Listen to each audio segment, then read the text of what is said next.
All right, good evening, everyone. Welcome to tonight's City Council regular meeting for Monday, August 3rd. We have just one study session item for tonight. Up first, we have our Budget Advisory Committee here to present their annual report to City Council. I'm not sure which, Nevin, you're gonna start us off tonight? Perfect. Actually, this is a little loud. Anybody else? Is it coming in loud for you guys, or is it just because it's echoey? Okay, we're good to go. Good to hear? All right, perfect. All right, when you are ready, you may begin. Yeah.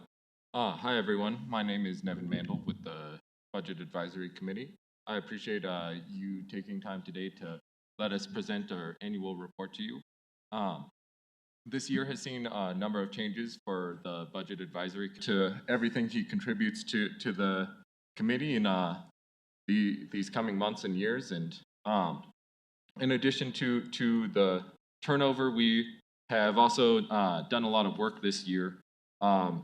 We focused primarily on, of course, our sales and use tax audit, some work on the reserve policy, the capital improvement projects budget, and we also really emphasized the sales and use tax review, capital improvement projects review, and we look forward to working on a number of those same matters in the coming year, but also we're excited at some new potential projects that the committee hopes to take on in the coming year.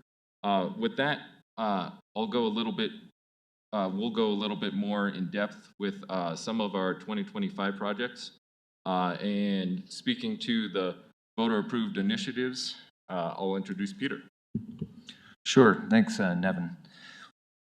We outlined a few of the projects we did this year, which included the voter-approved sales and use tax review audit, which I believe will continue in the foreseeable future.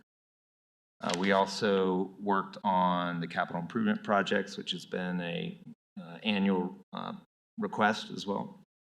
And we also spent another year, another 12 months working on the reserve policy, which will be coming to you in a second review session soon. We had some articulation of what we provided and some back and forth, and I think we have a little bit better presentation for you on some of those items that we were unsure of. With that, we conducted the third annual review of the 2022 voter-approved sales and use tax initiatives. The total sales and use tax collections for the city in 25 was just over 43 million, which resulted in dedicated allocations at 20 bips to repaving, repairing, maintaining, and improve city streets and roads, and 10 bips to alternative policing, which voters approved to address homelessness, behavioral health, mental health, and addiction. With that, our findings really can be summarized here. We reviewed the audited financial statements. We had departmental presentations. I think we only had one this year, but the prior 2 years we had two. And we thank the police department for coming to those. And supporting documentation on how the audit would be conducted and how we would understand that the voters' and taxpayers' money was being used in accordance with the ballot measure and approval. We evaluate expenditures related to street maintenance and improvements, alternative policing, and behavioral health services, and we determine the funds were used consistent with the voter-approved purpose. Our recommendations would be to continue annual oversight and reporting on the sales and use tax measure.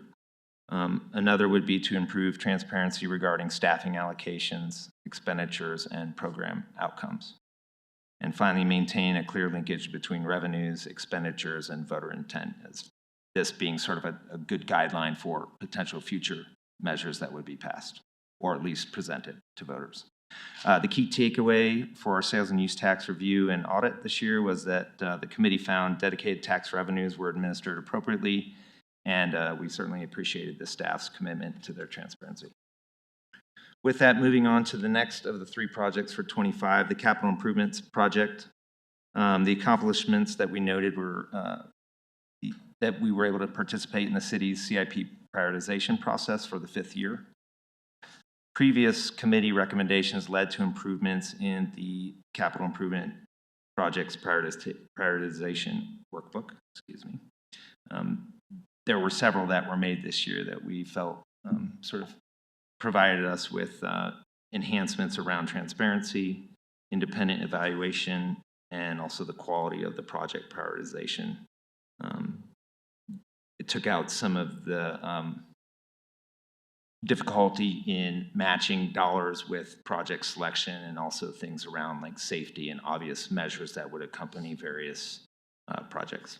Our recommendations for the CIP review is to improve consistency and detail in the project narratives and supporting rationale. We would like to ask that we encourage greater collaboration among the departments when preparing project descriptions, and increase public accessibility to the CIP materials. Our key takeaway was that the committee believes recent improvements have strengthened the effectiveness, transparency, and accountability of the CIP process. And with that, I'll give Nevin the reserve policy. Yeah. So as you likely know, since the reserve and investment policies were adopted in 2022, the unrestricted reserve has remained approximately at 6.7% of operating revenue. In the 2024 Budget Advisory Committee report, this committee asked the Englewood City Council to consider the adoption of a policy that would adjust the unrestricted reserve based on an established set of criteria. And following on this report,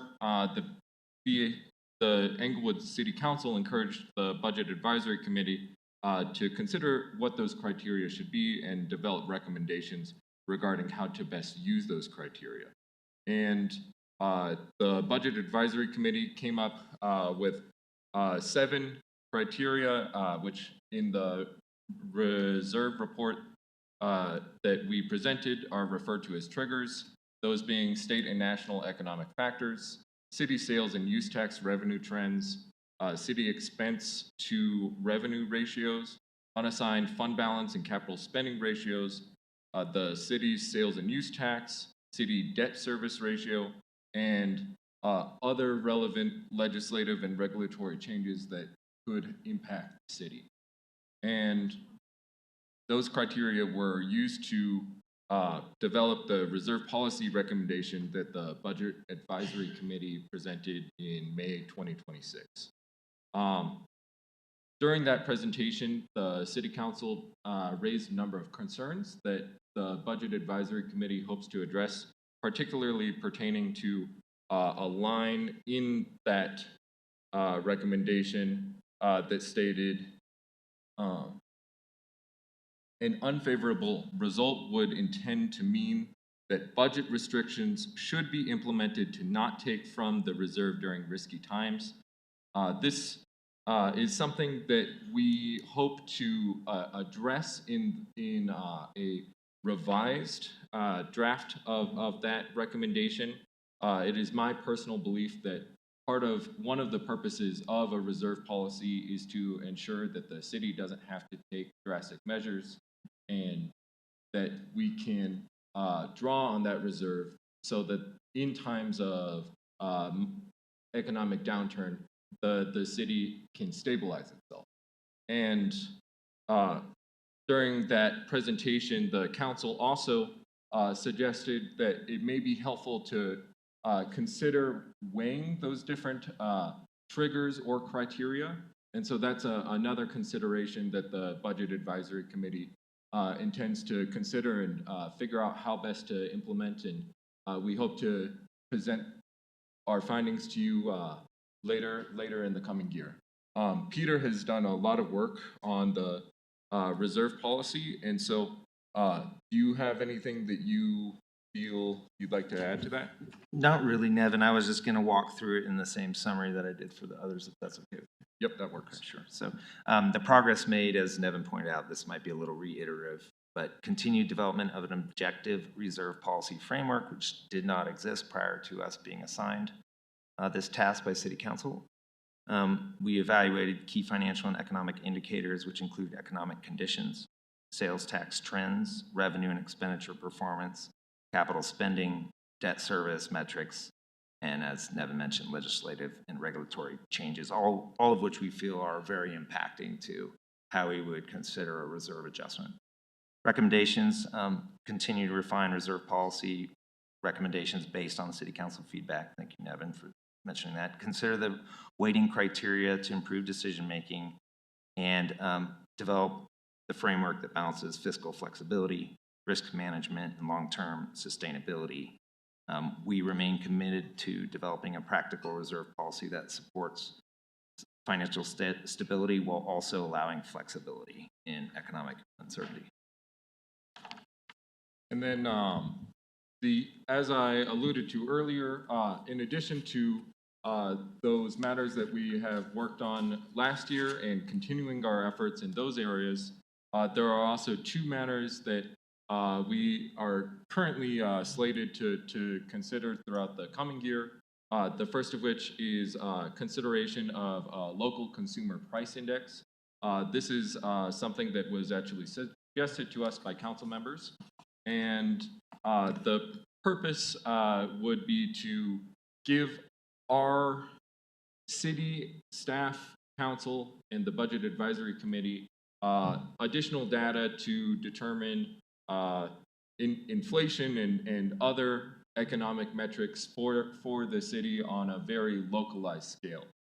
Currently, consumer price index is nationally calculated, and you can get regional data, but those regions are fairly large and can encompass, like I believe ours encompasses several counties, and being able to have a little bit more locally focused data could potentially have a number of benefits and help us form the most accurate picture of our city's economy and how we compare to other localities within that region. So in the coming year, we plan to consider what it may take to incorporate that data and what it would take for us to track that data. And based on some of those findings, we hope to share whether we think that could potentially be a feasible project, and if so, what some of the potential applications of that local consumer price index could be. The second additional area that we intend to take on this year is we have had, as I mentioned, quite a bit of turnover. And one of the major pieces of feedback that the Budget Advisory Committee has received from new members is that they would really like a little bit of additional guidance, and that maybe we could make the onboarding materials a little bit clearer. And so in our effort to provide the best service that we're able to as a committee to the city, we really want to give people the resources and guidance that they need to come onto the committee and really put their best foot forward. So with the feedback from our new members, we're hoping to take a good look at those materials, see what's missing, see what maybe we can cut from those materials and simplify, and really try and update that. Quickly, there are a number of recognitions and acknowledgements that I'd like to share. Without the work of these individuals and many more, the Budget Advisory Committee would not be able to do the work that we do. And we, of course, want to recognize the two members that have stepped down this past year, those being Laura Cooper and Jay Knight. They both contributed a tremendous amount to the Budget Advisory Committee, and we really cannot express enough our gratitude. Similarly, the Englewood finance team has just gone above and beyond. Truly, they have stepped way above what could possibly be expected of their team. And in addition to providing guidance, they've provided a level of support that is truly just remarkable. And I think I speak for the entire Budget Advisory Committee in extending our thanks to them. We also have to, of course, thank the City Manager's Office. They've been tremendously helpful in answering questions and providing guidance and context that has been really helpful in our decision-making processes. And for that matter, we'd also like to recognize all of the departments that have presented to the Budget Advisory Committee. They have been so helpful in answering our questions and being really accommodating in how they present those presentations, format changes that we've requested from them, additional information that we've asked, follow-up. They've just been fantastic all around. So I just wanted to quickly share my gratitude to them, but I'd be remiss if I didn't also extend my gratitude to the Englewood City Council. The council has been fantastic to work with. We really appreciate your feedback. It's great to know that somebody is listening and paying attention. And we, in particular, of course, really appreciate the council members that have given their time to attend our meetings and help guide us through some of these different processes. It's been fantastic. And with that, unless anybody has anything to add, I think we can conclude.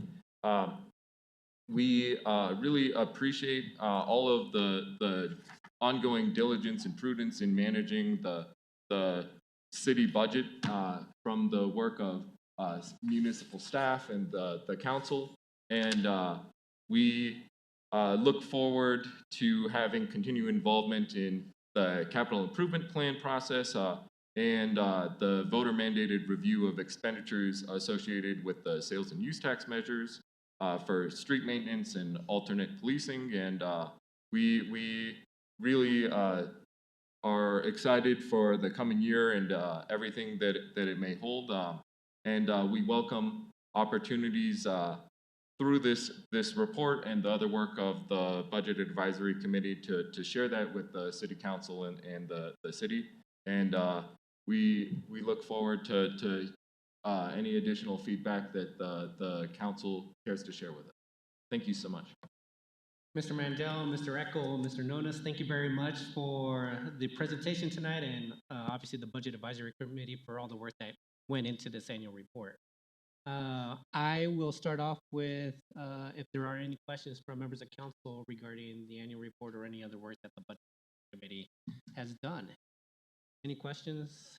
Go ahead, Member Pring. Thank you. Wonderful job on the presentation. I think that I feel very informed. Not only do I sit with the group, but a great representation of all of the work that the group has been engaged in over the last year. And so thank you to all of the members who dig in and do this work and spend extra hours outside of meetings doing this work to make sure that you could bring this forward tonight. I did have one question for clarification. Under one of the recommendations, I believe I heard there was a recommendation for improved transparency regarding staff allocations. If I heard that correctly, could someone expand on what you mean by that? Yeah, so as part of our review, mandated review of the voter-approved sales tax initiatives, one of the things that we worked on this past year is just standardizing some of the formatting in those materials. So essentially, we've had everybody, both the police department and public works, include any staff time as the number of individuals times the full-time equivalent of each of those individuals. Because in the past we had some oddities where some sections we'd have 6 people at 0.25 FTE, and then we'd have one person. We'd have it denoted in another section as like one person as like 1 times 3.5 FTE or something like that, and which then we come to find out it's actually multiple people that are working less than full-time on something. So just for clarity, and because we really want any members of the public that are interested in this to be able to quickly read documentation and pull from that an understanding of what their taxpayer dollars are funding and what these different voter initiatives are being used for. We wanted to just kind of standardize that format, and we continue to support any efforts by staff and council to try and make those documents clear and accessible to the public. Okay, thank you. Great Of course. answer. Thank you. What happened? I don't know what Oh, happened. no, I was going to say, do you have another? Oh, yeah, Yeah, I'm go sorry. I didn't hear a full sentence. The only other question I have is around the onboarding, improving the onboarding process. Is that something that the group would like or needs support of city staff or council to support those efforts in making the improvements? Or I guess I can also just say that if you're working on it and you feel like you could use some supports, to certainly feel free to bring that back through one of your council liaisons. Oh, thank you so much for that offer. We really appreciate that, and certainly we will almost inevitably rely on city staff at some point just to answer questions, if nothing else, but also I think we've expressed some interest in looking at what some of the other boards and committees have within their materials, and we'll probably ask the city manager's team and other staff to help us acquire those and guide us through the materials. But any feedback that council members have or resources that they think would be helpful to include, really at the end of the day, we want to try to make sure that this committee is providing helpful resources to the city council members. And so if there is something that we could be incorporating into the training, or something that council members have noticed that we could do better, and maybe train some of our incoming staff for their awareness on, we really welcome that feedback. I will add too, there is an ordinance that we exist by, and so I continue to encourage the group to familiarize ourselves with that and also understand what the ordinance lays out for the committee to do. So I would just add that. Well said. Okay. Nick, as a newer member, do you have anything to add? Laura Cooper passed on to me a write-up that was a summary of onboarding, which was really quite helpful and allowed me to look at where I needed to look at right away. Of course, I started at the deep, I started wading in the pool, now I'm over in the deep end. But the biggest problem, I think, is finding out where the information is. Got it. And once you become familiar with the information, I think it all comes together. But that could really be used as a nice template for onboarding. She did a real nice job of that. Fantastic. That's very helpful. And Mr. Nonis, I think that just your experience of getting onboarded will provide a lot of valuable information. So we're so glad that you're here. Thanks to the three of you. Member Russell. Yes, thank you, Mayor. And I just want to thank you all for being here. You've done an amazing job the past 3 years. And I greatly appreciate all the work that you did on the sales and use tax for both Public Works and PD, and just drilling down to figure out what that meant. Because by you doing that, it actually does make it more open and transparent. And it took a lot of work. I've been on this committee for quite a while now, and I've seen it kind of evolve over time. And the last, this last and also the current Budget Advisory Committee every time just becomes so much better in understanding and helping council and city staff. And I do appreciate all the hard work that you're doing. And I'm very thankful too that you're digging down into that sliding and ratcheting thing and showing us how to do it. I mean, it was a process because we had nothing before you all started. And so thank you for your work. I greatly appreciate it. I have one question, and it's part of your annual report, but just the local consumer price index. And I'm just kind of curious, where are you in your process, and what does that process look like? I guess I'm more concerned in terms of what the actual recommendation may be by the end, relative to potentially how much staff time may be taken up by getting to that point. So have we started at all with that process at this point, or any insight on that?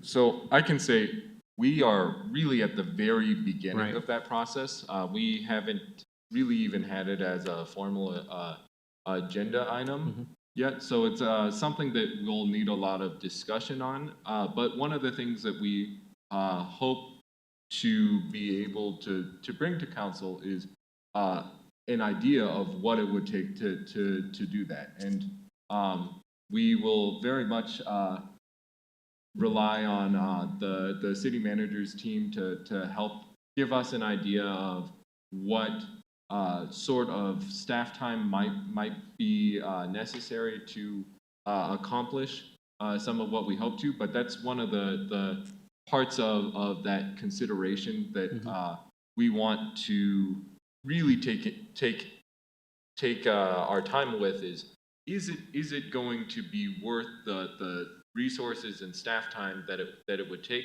Certainly, there's no question in my mind that if we were just like magically able to have that data, it would be tremendously valuable. But I think we are all on the same page that it would likely take some effort to make it possible. And we want to try and be very realistic about the resources that it would take. Okay. No, I appreciate that answer, Mr. Mandel.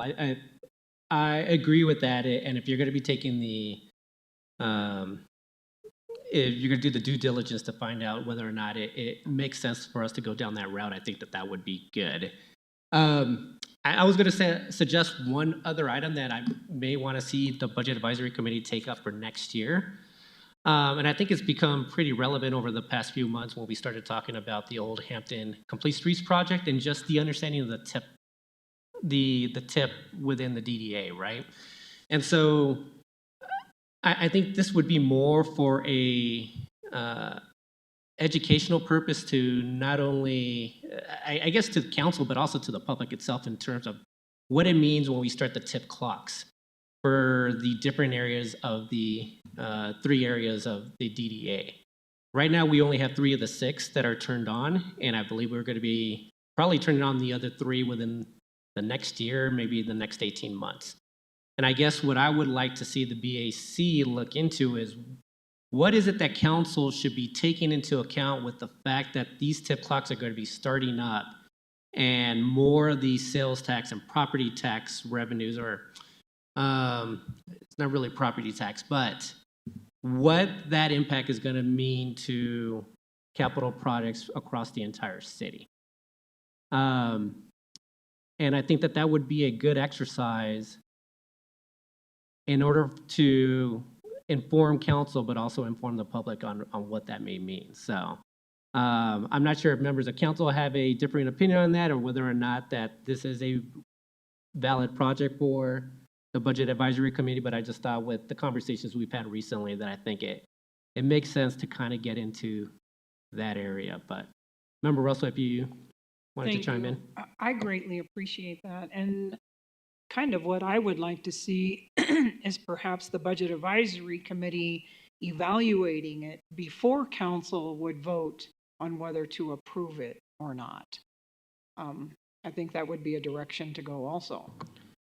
Thank you, Member Russell. Anyone else on comments? I can speak to that. I'm not sure. I understand where you're coming from, Member Russell, but I just also don't want to slow things down. from a DDA perspective, but I completely understand where you're coming from. It just depends on how quickly the DDA can come up with, or excuse me, the Budget Advisory Committee can do the legwork on this project, but I do understand where you're coming from. Member Ward.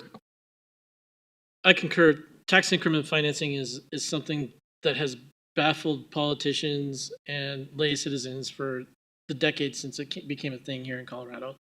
And I'm not sure that we fully understand or even necessarily agree upon the ramifications of activating some of those zones. And the question of whether the growth in those areas is organic or if it is actually the result of the activities of the DDA doesn't really matter for the purposes of whether or not the DDA gets the increment.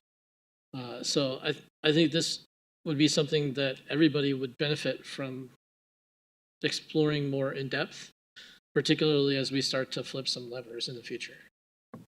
Thank you, Member Ward. I wasn't sure what part you agreed with. Did you agree with my statement or with Member Russell's?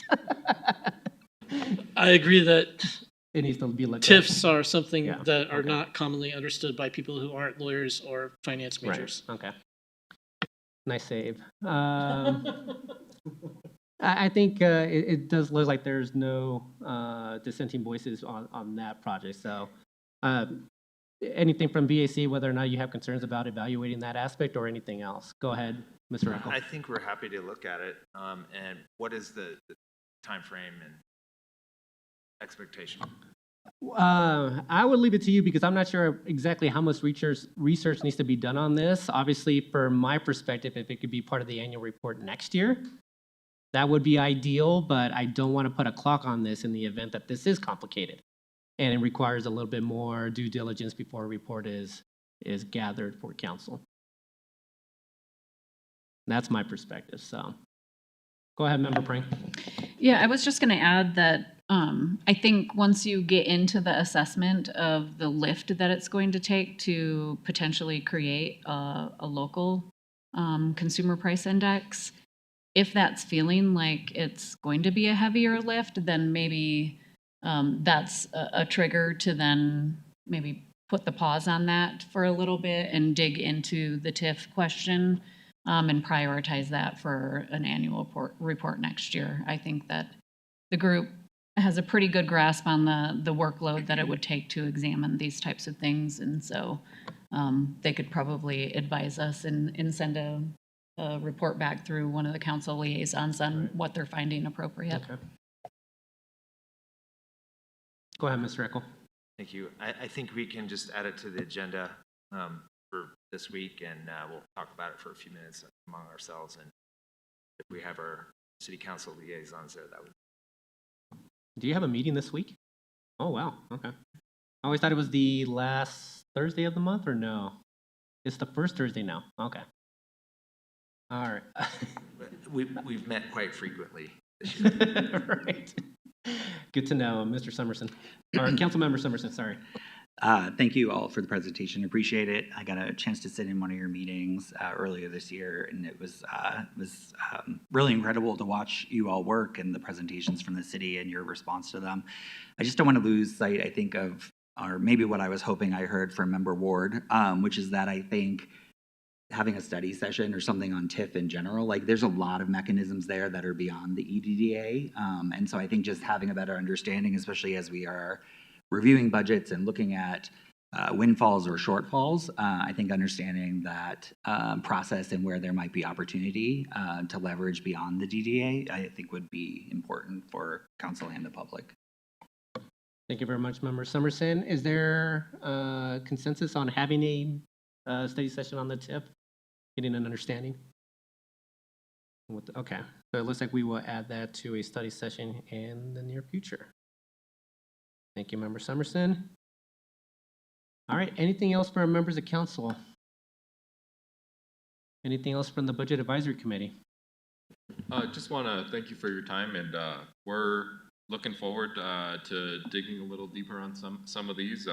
I think the TIF can be an interesting point for discussion and consideration, and I look forward to continuing to work on these projects. No, I thank you for that, Mr. Mandel on that. Feel free to pick my brain on the subject as well, just because I've been kind of like noodling on this thought. I think also just based on conversations that we've had here at council in terms of, actually it's been other board members as well. They're just saying, hey, since the DDA is taking in this tip, why don't they pay for these capital projects instead of it being a line item under the city?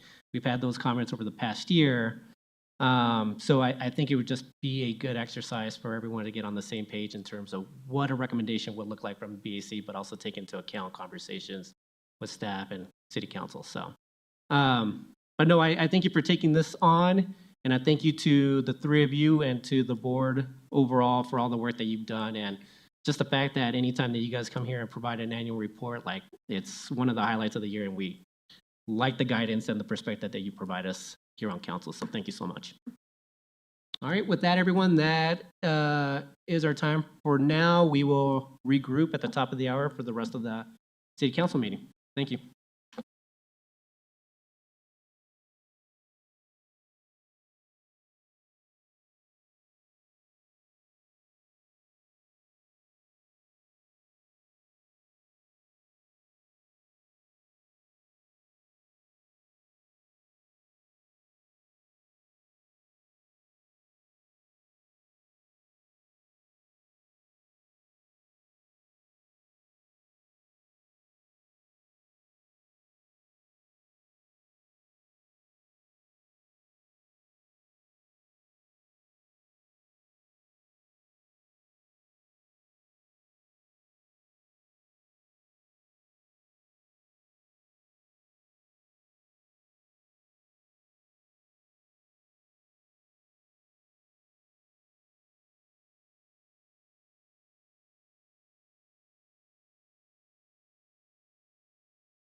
All right, members of council and members of the public, we are now back. I call this meeting to order. If you're able to do so, please stand for the Pledge of Allegiance. I pledge allegiance to the flag of the United States of America and to the republic for which it stands, one nation, under God, indivisible, with liberty and justice for all. Thank you. City Clerk, if you could please take roll call. Yes. Mayor Pro Tem Anderson. Present. Member Bethel. Present. Member Prang. Present. Member Russell. Present. Member Somerson. Present. Member Ward. Present. Mayor Sierra. Present. The record shows 7 present. Thank you. Moving on to agenda item 5. This is minutes from the regular city council meeting on July 20th. Any changes to the minutes from the July 20th meeting? Seeing none, can I get a motion to approve the minutes from the July 20th meeting? So moved. Thank you very much. Member Ward, could I get a second? Second. Thank you, Member Prang. Can we please vote? Mayor Pro Tem Anderson. Aye. Member Bethel. Aye. Member Prang. Aye. Member Russell. Aye. Member Somerson. Aye. Member Ward. Aye. Mayor Sierra. Aye. Let the record show 7 ayes. Thank you. Moving on to recognition. So tonight, Englewood City Council would like to recognize the Public Works Fleet Team. The Fleet Services Team plays a vital role in keeping our city running, maintaining approximately 500 assets and over 100 pieces of smaller miscellaneous equipment for the city of Englewood. In addition to this internal responsibilities, the team also repairs and maintains 62 units for Cherry Hills Village Public Works and Parks, 18 units for Cherry Hills Village Police, and 17 units for the City of Sheridan Public Works Department. Over the past year, Fleet has strengthened transparency, improved communication with departments, reduced downtime, and enhanced preventative maintenance. A major milestone in this progress has been the implementation of the faster fleet management system, which now provides better tools to track maintenance, manage costs, and support informed data-driven planning. What truly drives these accomplishments is the dedication of the Fleet Services staff. The fleet team made up of technicians, parts specialists, fleet coordinator, and support teams have embraced new expectations and processes with professionalism and commitment, ensuring more consistent service delivery and a fleet operation better positioned to serve every corner of our community. Their adaptability and focus on continuous improvement reflect our commitment to strong customer service and responsible stewardship of taxpayer resources.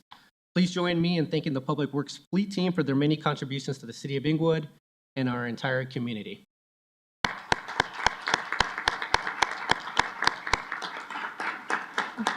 All right, I think we're going to be taking a picture with the team. I think we're going to be reading off the names. Jackie, is that going to be you tonight? Yes, I can read And them I'll off. be up front to take a picture with each of you.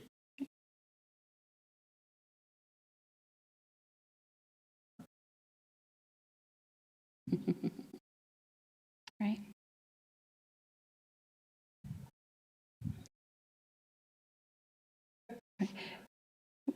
We're ready? Greg Strong, Fleet Manager.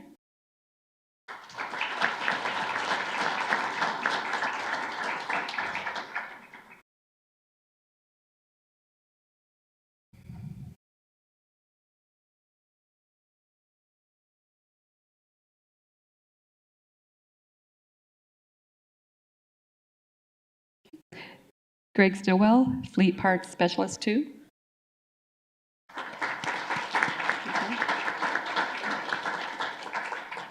Michael Sue, Fleet Data and System Administrator. Lee Dion, Fleet Technician 2.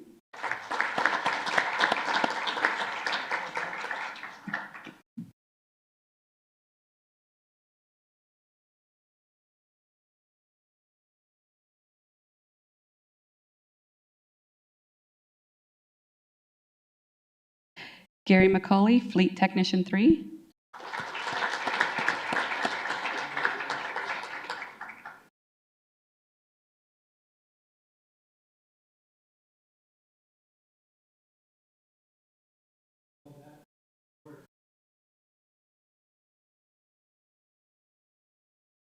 John Rosells, Fleet Technician 2. Yeah. Joseph Olis, Fleet Technician 2.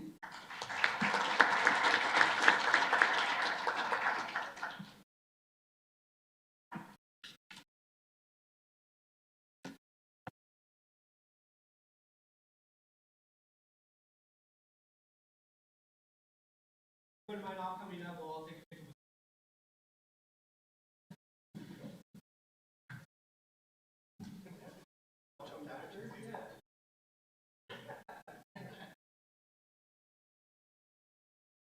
Come on up, come on up.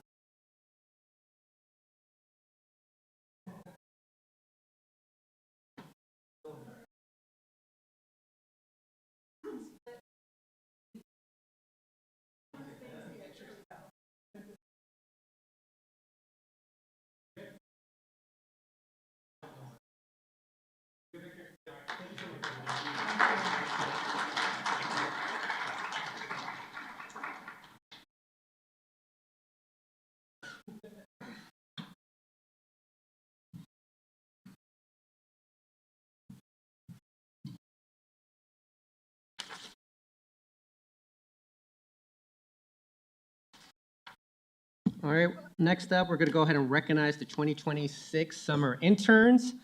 So this year is the fourth year that the city has held a comprehensive internship program with 16 interns working in 11 departments across the city.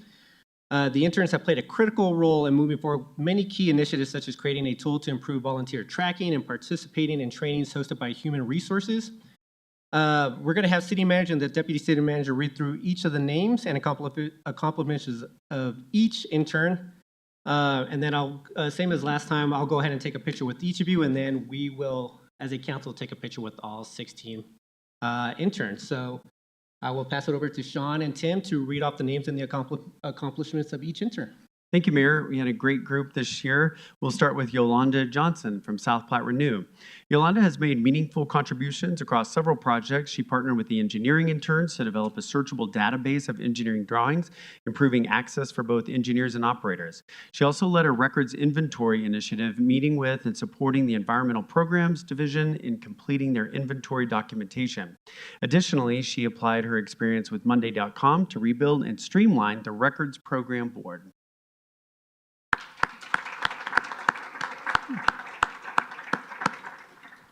Next, we have Aiden Howell from South Platte Renew. He contributed several important water quality and environmental projects.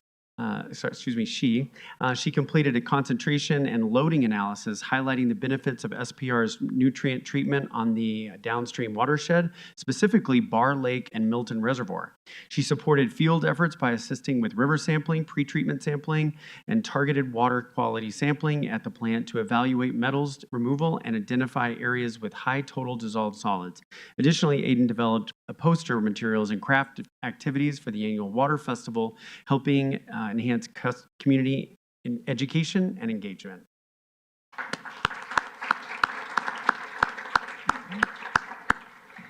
We have two additional from South Platte Renew, Alana Schneck and Tara Lindgren from South Platte. They contributed to a range of capital improvement projects and supported the operations and process maintenance teams with various plant tasks, including asset tagging and river sampling. They also designed and implemented an influent monitoring probe and developed a pilot trailer incorporating cutting-edge technology. Additionally, they gained proficiency in Bluebeam and developed skills in data extraction and analysis.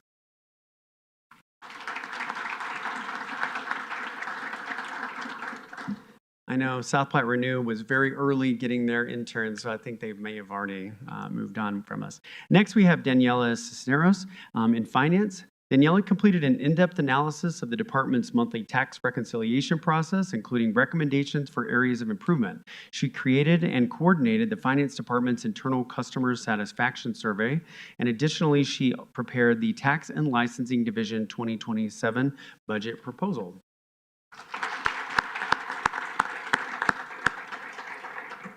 From Parks Rec Library Golf, we have Abby Kmeyer. Abby significantly contributed by writing social media posts, capturing photos at events, editing images, and developing an innovative marketing ideas.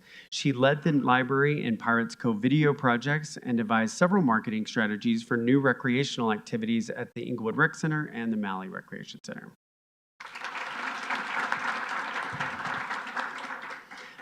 Serene Erickson worked in HR and created a training building an inclusive Englewood, specifically on disability inclusion that HR will be implementing citywide in the near future. She also audited and created an analysis report on exit interviews to identify any trends.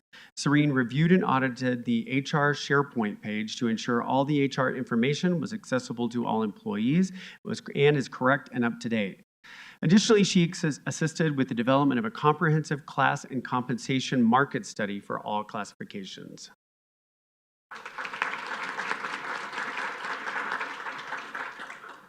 And last for me is Kaylee Hogan in communications. Kaylee made a meaningful impact through her work supporting City of Englewood communications and neighborhood engagement efforts. She developed social media content and graphics promoting city programs, assisted with planning and coordination for neighborhood nights events, and supported ongoing neighborhood resources program activities, gaining hands-on experience in community engagement, event coordination, and municipal communications. A highlight of her internship was authoring the Sounds of Englewood feature that was in the fall 2026 issue of the Englewood magazine, sharing stories and voices that make Englewood unique.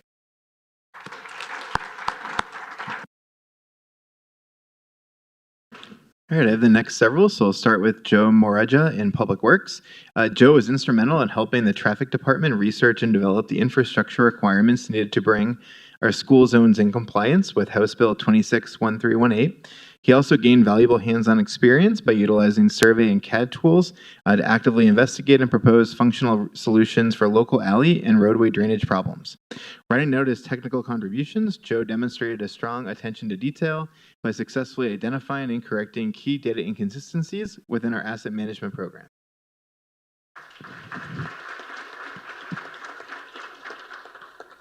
Next is Kyla Fui in the city clerk's office. Kyla assisted with a variety of record management projects, helping to improve the organization and accessibility of city records. She collaborated with fellow interns on the development of a volunteer tracking system, demonstrating teamwork and problem-solving skills. She also attended numerous city council meetings, including helping Jackie tonight, gaining firsthand insight into local government, public meetings, and the legislative process. She also shadowed the city clerk's office to learn about day-to-day responsibilities of municipal clerks, including records management, elections, licensing, public meetings, and customer service.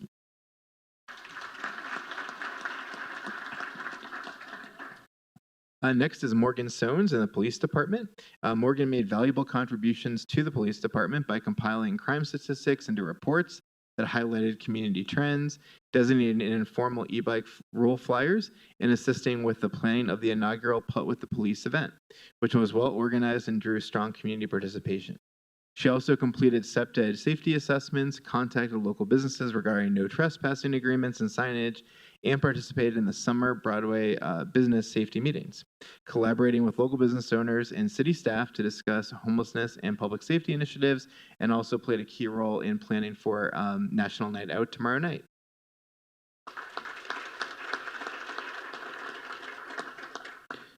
Next is Colton Zakovich in the city manager's office. So Colton started as an intern in our sustainability division. He's worked for the administration division in our office for about a year.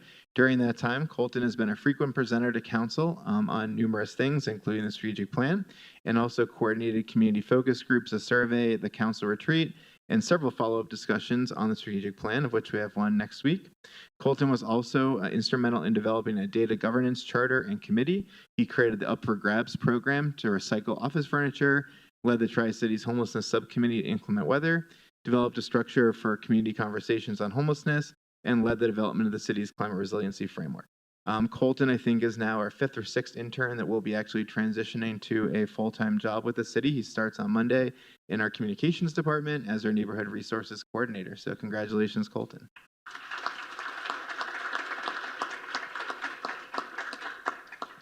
The next is Kai Janapali, who can't be with us tonight, who's in our IT department. He quickly developed foundational IT skills despite having no prior IT operations experience, including completing the Microsoft Azure fundamentals training and applying that knowledge into a production environment. He became a valuable contributor to the IT help desk by assisting with daily technical support requests, improving response times, and allowing senior staff to focus on high-priority operational infrastructure initiatives. He demonstrated a strong work ethic, professionalism, and eagerness to learn, consistently taking on new responsibilities while providing excellent customer service to city employees.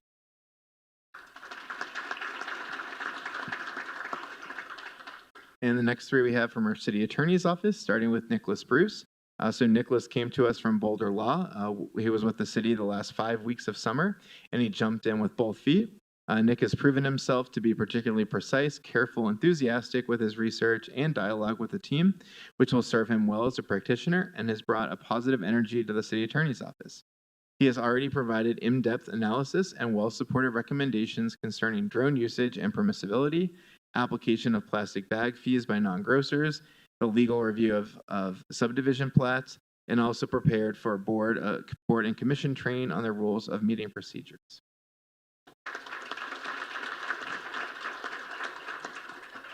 The next is Addison Orzel, also in the city attorney's office, who came to us from Penn State Law. She's been with the city attorney's office for 9 weeks. She quickly became reliable for completing comprehensive research on a short time frame and for taking on multiple projects at once. Addison also aided in advanced legal analysis, exhibiting the writing and reasoning skill well beyond that of a current law student. Addison contributed by drafting jury instructions, assessing the city's legal position in a collective bargaining agreement impasse, and analyzing the city's current and available regulatory authority concerning perjury, possession, and open carry, among many other tasks.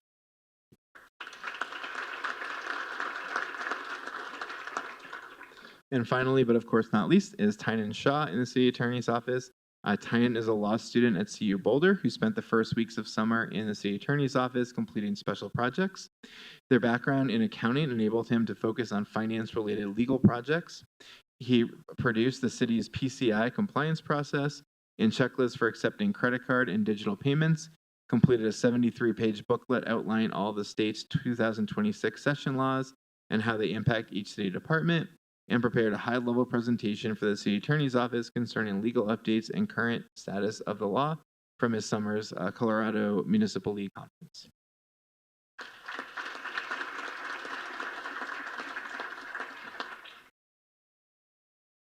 That's it.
All right, everyone, we are now moving on to public comment. This is an opportunity to address City Council. There's an expectation that the presentation will be conducted in a respectful manner. Council may ask questions for clarification, but there will not be any dialogue, and please limit your presentation to 3 minutes. Englewood residents must provide their address or their cross street. Non-Englewood residents just need to provide the name of their city. If you have addressed council in the last 90 days, you would be moved to the bottom of the list. Any written materials must be submitted to the city clerk in advance or at the meeting. AV materials must be submitted to the city clerk by 5 p.m. on the Friday prior to the meeting. We're allocating 90 minutes total, but it looks like we have about 5 or 6 names tonight. I will start off with the first name at the top of the list. We have Kathleen Bailey, a District 4 resident.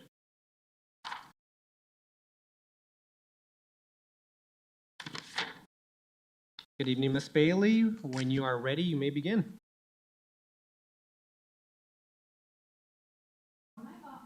Oh, actually, let's. Not yet. There we are. You're good, Kathleen. When I bought my home here in 1990, our city charter ruled. Tragically, around 2012, 2014, a group of elitists, including Linda Olson, who had the immoral audacity to be embarrassed by our blue-collar families, got on council in P&Z and sought gentrification and succeeded. Those unscrupulous council, P&Z, and staff worked clandestinely to eliminate all the Title 16 laws that protected our blue-collar families and their communities and blindsided those unsuspecting families with a coordinated flood of for-profit developers in 2018, suddenly demolishing, scraping, and redeveloping those long-standing communities with massive million-dollar triplexes. That was a cruel and evil act directed on unsuspecting, long-standing Englewood residents and their communities by city leaders. And everything was turned upside down from that point forward, with all residents now at the very bottom of staff and council's concerns. And with the intention to continue this charter violation in 2019, Mayor Olson hired Sean Lewis as council CM and leader, and we now are in complete elimination of all remaining zoning laws that protect our communities. We have a staff and council who are completely indifferent to any and all negative consequences to adjacent residents, from staff PUDs as seen as Sam's Automotive, Fifield, and now Walgreens PUD, that will eliminate parking for an adjacent long-standing residential building, and staff had no intention of bothering to inform them. However, our city charter was and remains very clear. The City of Englewood operates under a council-manager form of government. The city charter establishes strict boundaries to ensure the city manager remains a subordinate servant rather than its leader. Let me repeat that. The charter establishes the boundaries to ensure the city manager remains a subordinate. I was absolutely grateful that City Council member Prang proudly verified in writing in her council column in this city's latest fall magazine that City Council and Sean Lewis have not only been violating city charter all along by depending on Sean Lewis as their leader, but the council plans to continue violating our city charter with the next CM they hire to lead them forward. With Councilmember Prang's written statements posted in an official Englewood public document mailed to all resident members, Prang has provided me my first opportunity to develop and submit a formal ethics complaint against our City Council and CM Lewis for violation of our city charter, which I hope I can submit to an outside ethics board for their consideration prior to you selecting your new leader, as Member Prang stated. Ms. Bailey, your 3 minutes are up. Thank you very much for your time tonight. Any questions from members of council? Seeing none, thank you for your time tonight. Thank you. Up next is Andrea Worthy, a D3 resident.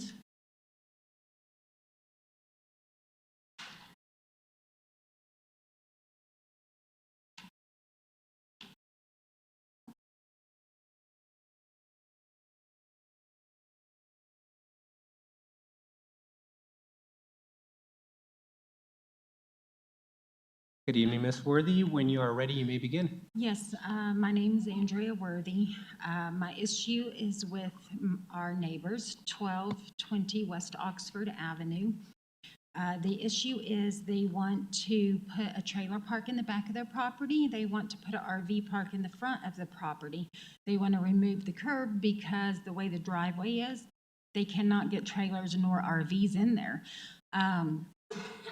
Then they want to put up fences. We don't want trailer parks or RV parks or none of that there. They did dig everything up and put septic and water in this, water lines and stuff in this past weekend. I got pictures. The fences, we don't care as long as she puts it on her land. The issue with the fences is she wants to remove our private fences and put her fence wherever she wants on our land. 2 different occasions, the officers have told her, do not touch our fence. It's private, it's illegal. And not to come on our property, it would be trespassing. So I just want that on record that she has been told. Our fence has been in that location for over 50 years, and that can be proven. as well as she's trying to do the same thing to the two other neighbors, the ones behind her and the one on the other side of her, Gary Kovacs. And that's our concerns. She's already started the work, completed the piping. That's what I'm here for. Ms. Worthy, anything else?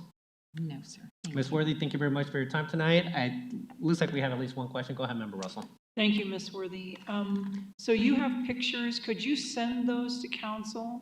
Yes, ma'am, I can. And actually, you probably could just send it to the city clerk, and then the city clerk will forward it to all of council. Yes, ma'am. If somebody can give me that information, I can get it to you right now. Okay, actually, you can. I think Andrina down in the back can help. Andrina you out, at the so- back has it for you Thank right you, here. guys. Thank you for your time. Yeah, I don't see any further questions, Ms. Worthy. I think we're good, so thank you very much for your time No, tonight. thank you And guys we for will your provide a time. response at the end of all the speakers. Yes, sir. Thank you. Thank you. Up next is, looks like we want to wait until the very end for that. Mr. Chris Dewis, a District 3 resident.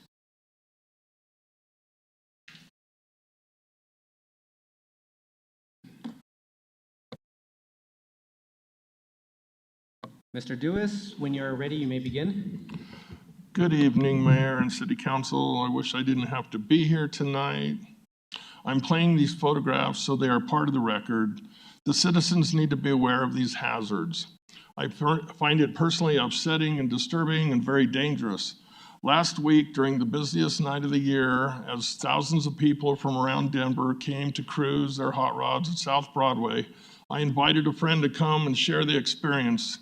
So we took our motorized wheelchairs from Bellevue to and Broadway, 2.3 miles to downtown to have dinner during the event.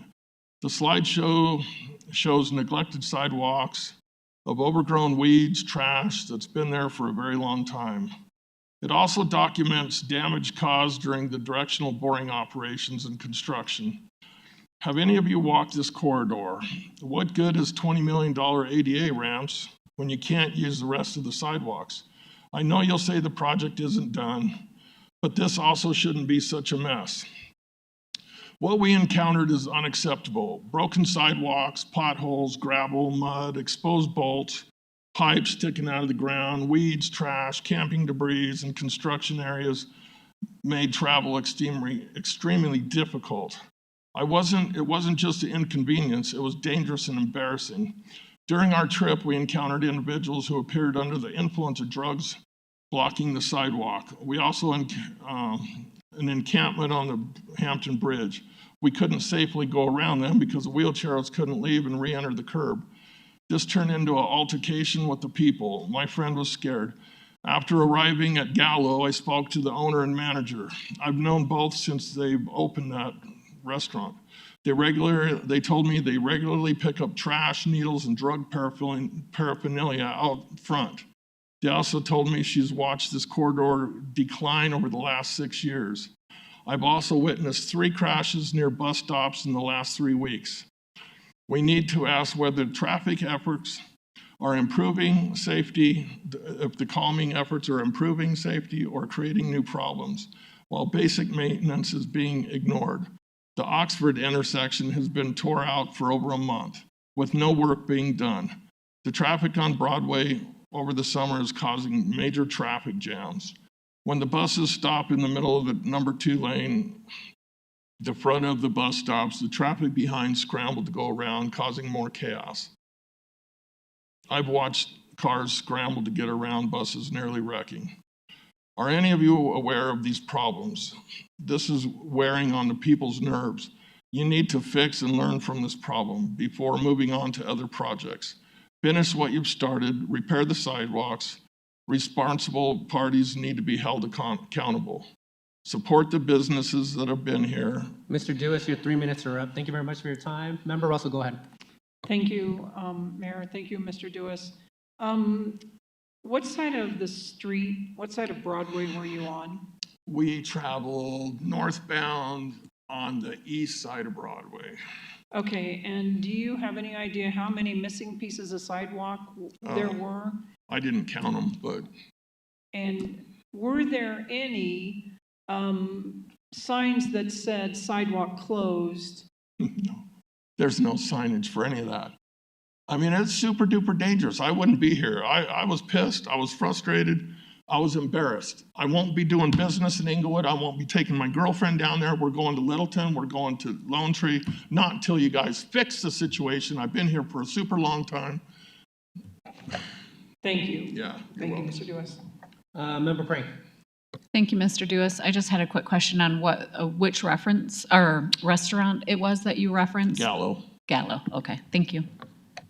All right. I don't see any further questions. Mr. Duas, thank you for your Of time. course. Up next is Mr. Doug Cohn, a District 2 resident.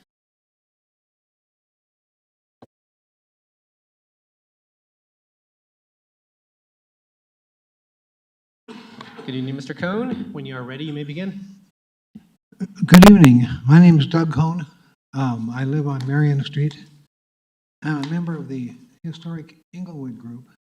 This is Carl Adams, and he's a member of the group as well. We would like to invite you all in the front here and over here, and everybody in the audience to join us this coming Saturday for the grand opening of our new exhibit in the museum, Englewood Schools. It'll be this Saturday from 10 till 2. It's been an exciting and challenging project to put together. Thank you to the school administration, Englewood High, Colorado's finest school of choice, and the elementary schools for sharing pictures and documents with us. And thank you to the private schools, St. Louis and Emmanuel Lutheran, and All Souls for sharing their stories. And thank you to the students who shared band jackets and books and pictures. A special thank you to the high school class of 1976. They just had their 50th anniversary, and 45 of them came to the museum, and they shared a bunch of their memories with us. It has been a challenge when you expect a project to take a month. Then the month goes by, and the second month goes by, and the third month goes by, and the fourth month goes by. Excuse me. I don't know if any of you guys have ever tried to do a project like that just seems to go on forever. But we got it done, and we're ready to go. I want to say a special thank you to Jess Girardi, who has loaned us numerous volumes of video and albums from the high school marching band, and a special thank you to the Englewood Library for preserving the old student newspapers and the school directories, and for digitizing all of the high school yearbooks from 1950 to 1989. So if you need to find your yearbook, they have it downstairs. Englewood schools have a neat legacy and did a good job educating us kids. Thank you. Mr. Doug Cohn, thank you very much for your time tonight. Any questions from members of council? Thank you. All right. Actually, one question. I was shuffling my papers here trying to find your handout, but where is this taking place this Saturday? I'm not sure if I heard it. If you walk out the door there and across the foyer. Do you mind speaking into the microphone? Because I want people online. Yeah. Yes. If you walk out this door here and go straight across the foyer to the six doors, that's the History Museum, and we'll be right there. All right. Just wanted to make it very clear, so. Yeah, well, and as long as you're up here on the second floor, we've got the Englewood history timeline on the wall just outside this room here. And the last panel, the panel having to do with the Native Americans, is supposed to go up tomorrow. All right. And that'll be finally complete. There we are. Well, Mr. Cohn, I don't see any further questions from members of council. Thank you very much for your work on this. Thank you for your time tonight. Well, thank you. All right, up next is Jan McCoy, a District 3 resident.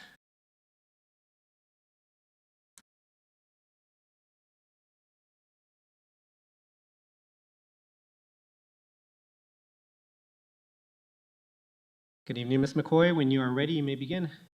Good evening, members of council. District 3, cross streets Shenango and Sherman. I want to finish my thoughts from probably a month and a half ago. Maybe that's a long time to go back, but I ran out of time that evening.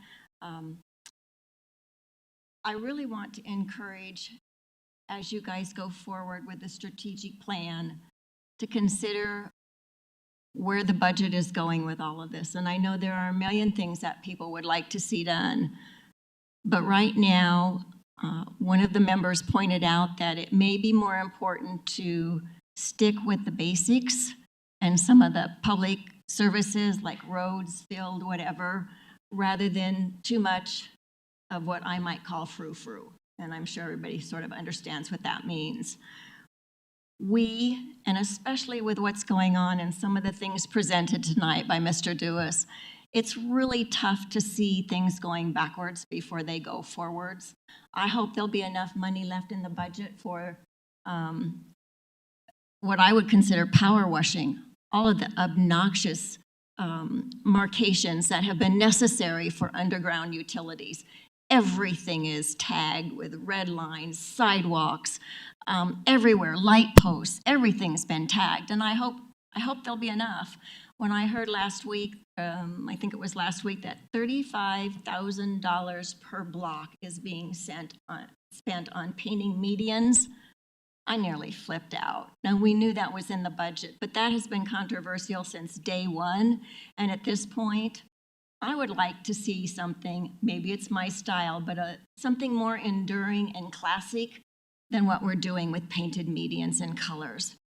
This may be whimsical for the moment and fun, but in less than 2 years, it's going to be dirty, it's going to need to be redone, it may be peeling. I don't know what they've made you promise, but I've heard so many people say it's distracting.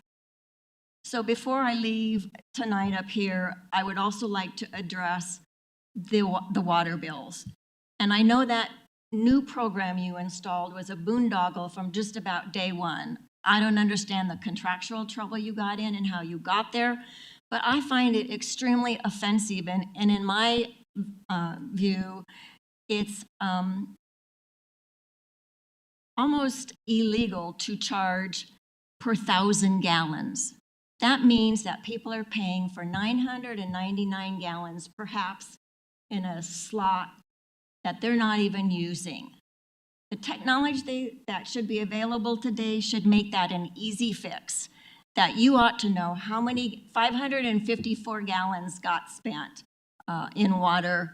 This is what you owe, not rounding up 999 gallons. Ms. McCoy, your 3 minutes are up. Thank you very much for your time tonight. Any questions from council? Seeing none, Ms. McCoy, thank you for coming tonight. And final name on the list is Gary Kozak, a District 3 resident.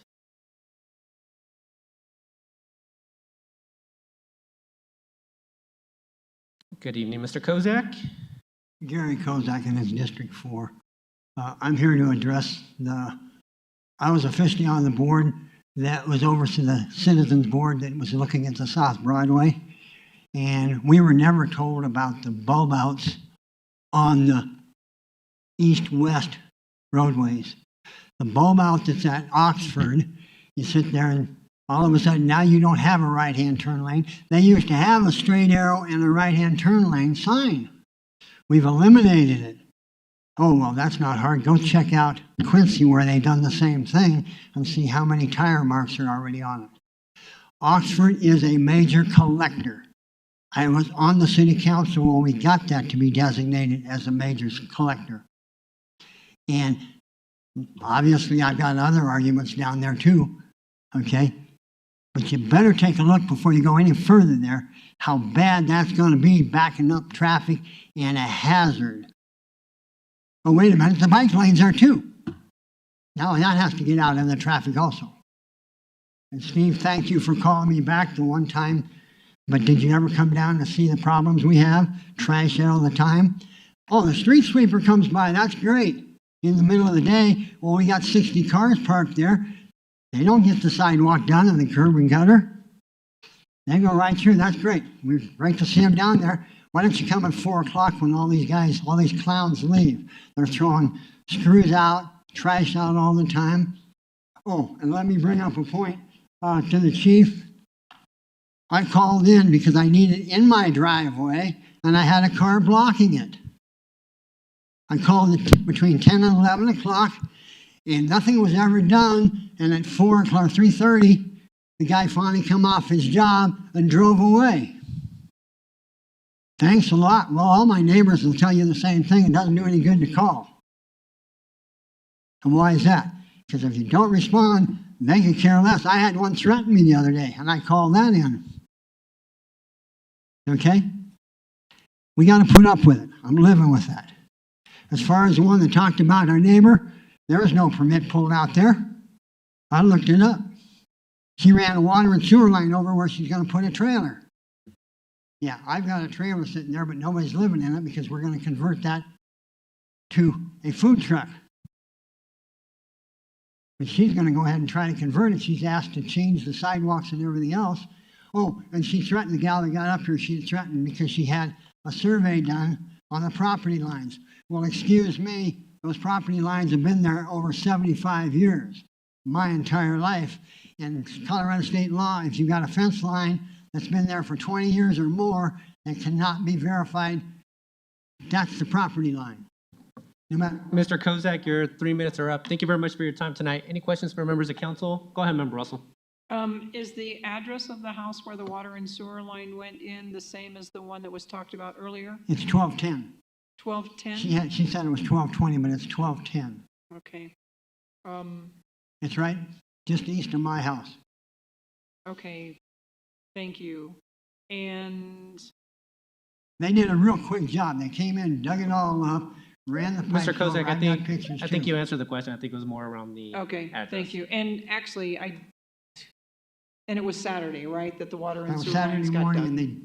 and they did a quick job, and they parked the trucks in front so you couldn't see what was going on. Okay. I've got pictures as well. All right, thank you.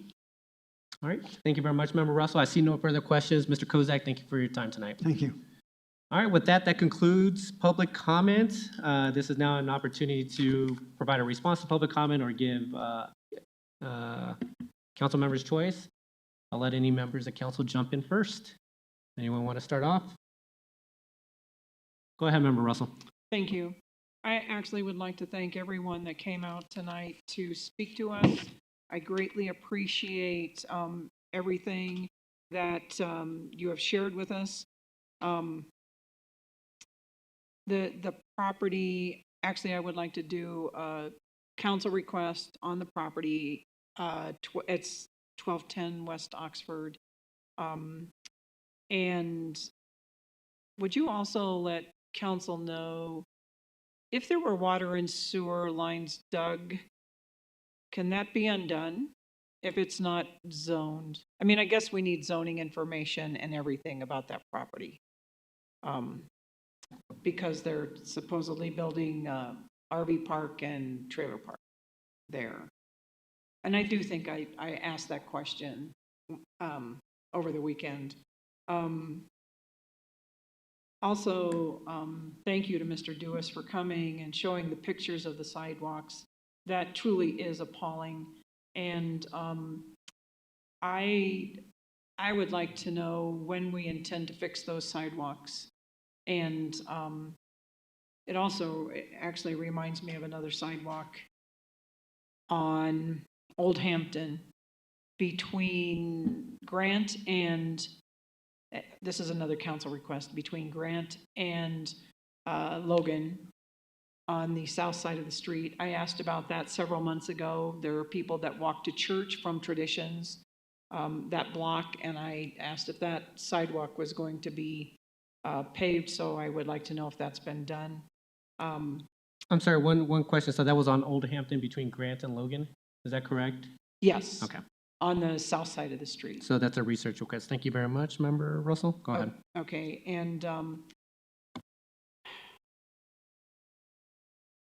thank you, Ms. McCoy, for sharing your thoughts there. And also, I guess I'd like to do a council request on all the tagging on Broadway that needs to be removed. If we can see to it that that gets taken care of.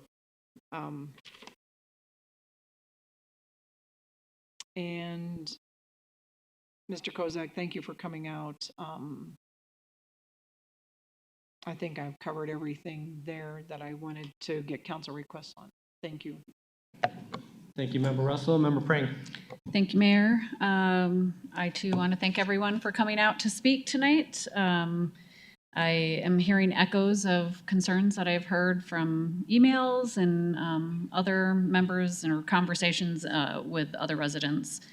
So Ms. Worthy and Mr. Kozak, thank you for coming and providing more information on the situation on West Oxford.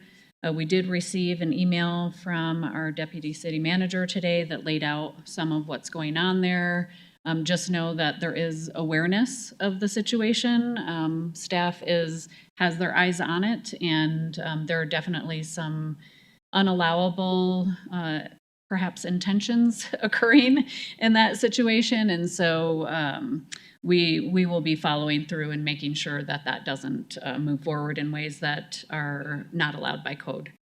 Mr. Cohn and Adams, thank you for being here, and always appreciate the invite to the special events in the grand opening of the Englewood schools. I can't be there this Saturday, but certainly will make it on a Saturday. I think it's going to be a really interesting presentation.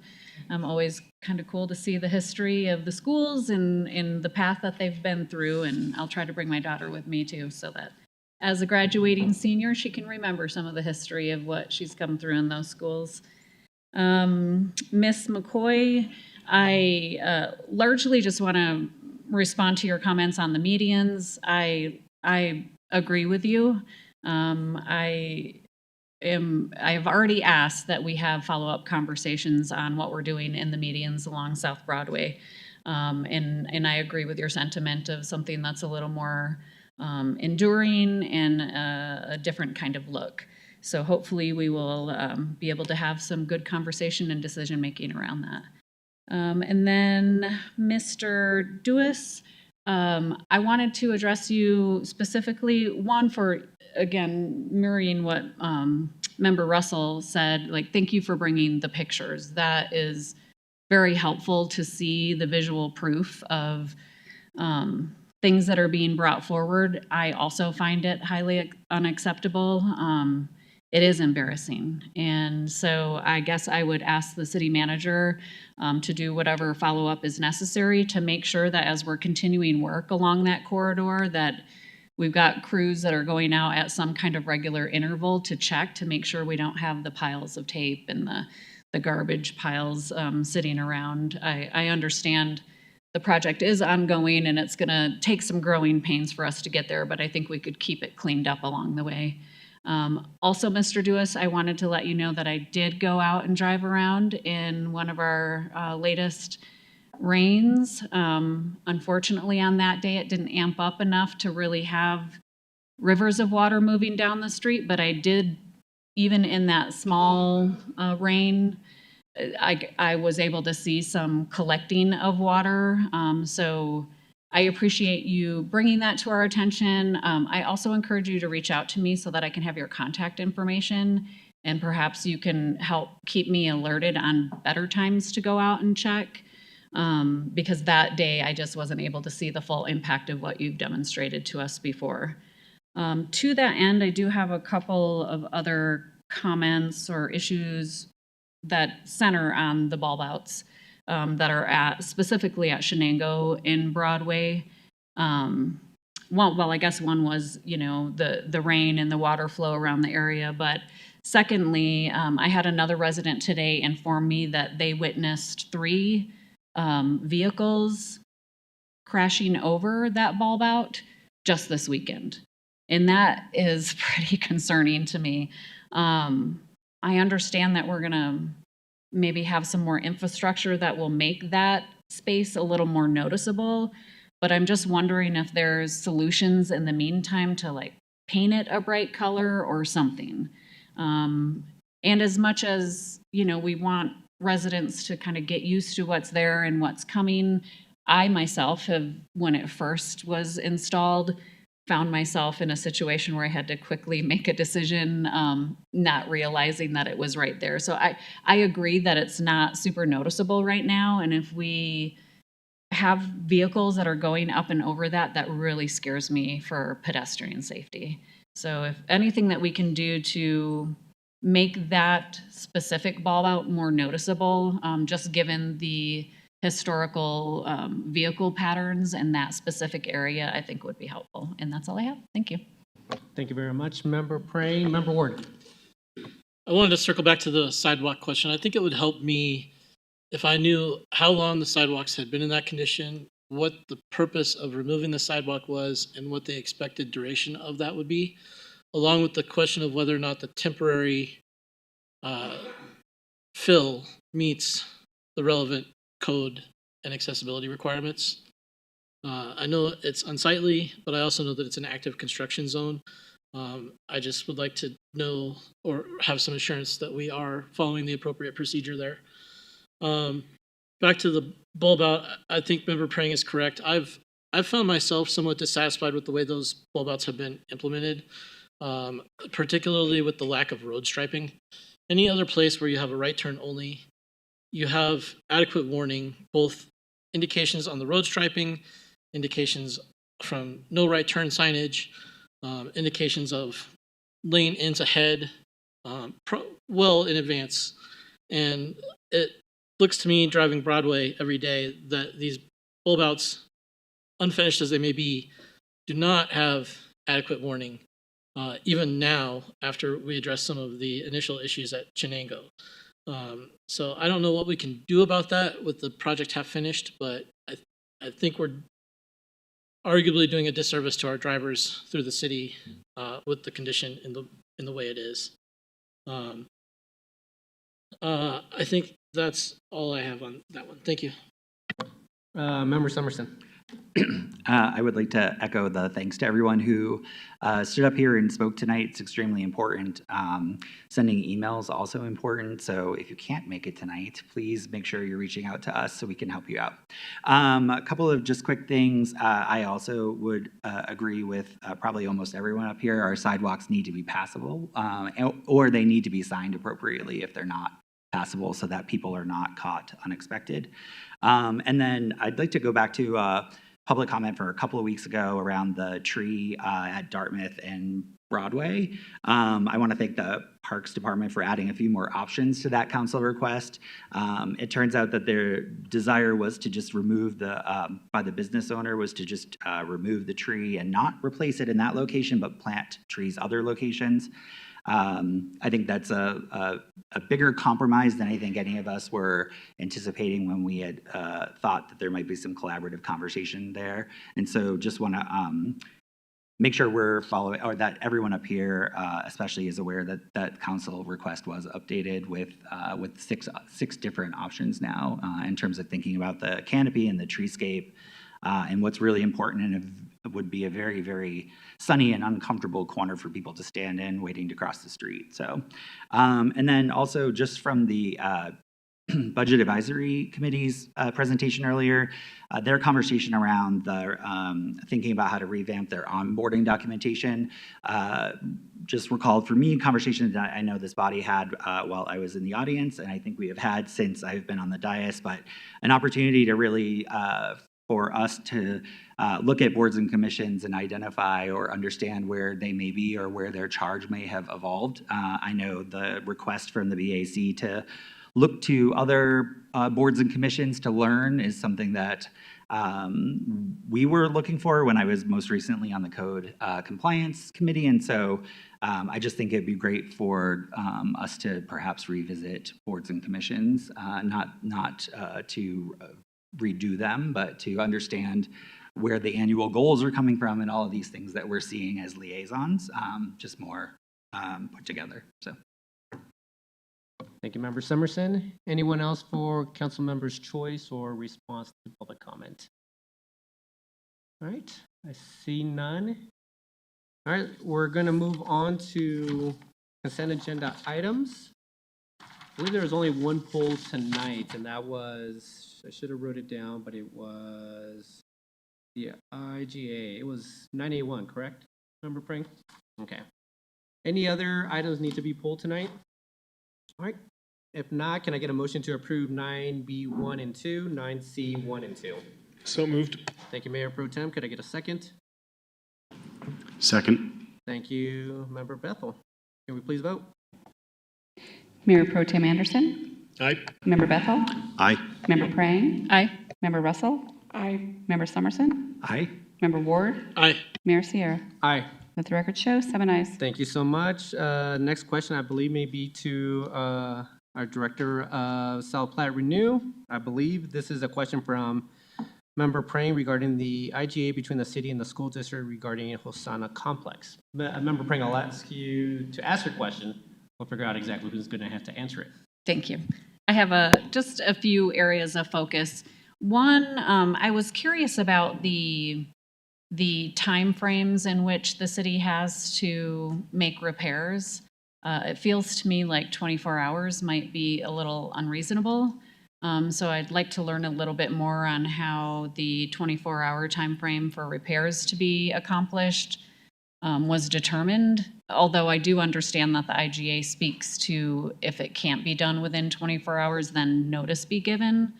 But more importantly on the timelines, I'm just really curious how a 24-hour notice to the schools can occur in an emergency repair event. Yeah, so thank you for the question. And I think what we were trying to establish is a response time for if there was a request, and believing that within 24 hours that would be an appropriate time to respond. So that's where we chose that. If it is a substantial repair that requires more time than 24 hours to fix, then that would be something that we would notify, and I think that's addressed in the language of the response times. I think that if it's something that I'm trying to think of the circumstance, but if this is for the city-owned stormwater infrastructure pieces, so it's really the pipe. And so if the pipe is clogged and with branches or something like that, and they get noted, and we get notice that there's an issue there, to be able to respond and to clear that blockage or something within 24 hours is actually something that we typically do with a lot of the stormwater system. I think it's if there was some kind of a failure, so if maybe the end of it eroded off and was had part of the pipe has fallen off or something, that could be one of those instances where we come within 24 hours, try to stabilize it to the degree that we can, and then put together a plan that's more permanent, that may take more time. I think what we wanted to do was to make sure that there was an established time frame for response, to at least, if there is some kind of an issue, we will be responding back to them, and that's where the 24 hours just seemed like a reasonable way to at least get response back to the school district. Mm-hmm. So I think that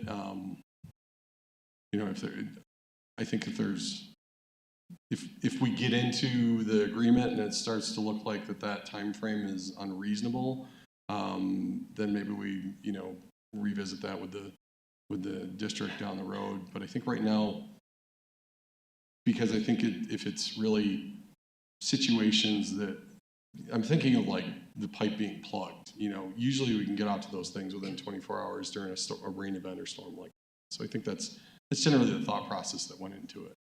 Okay. So it sounds like you have confidence that we can adhere to the agreement of a 24-hour repair or notice. Do you feel also comfortable that somehow we can give 24-hour notice for an emergency repair? I think so. I mean, I think that I think if there's like some kind of an emergency, that if we need to get in there immediately to prevent some kind of a catastrophic outcome, then we'll likely go in, provide notice at the same time we're going in to fix it. But generally, I think that the 24-hour, the agreement of a 24-hour notice, I think is consistent with how we respond to situations when they pop up, is that we try to get to issues if they're identified within at least understood and triaged within 24 hours. And then if there's a bigger fix needed, then we can look at that and talk to them about what the time frame is for that fix.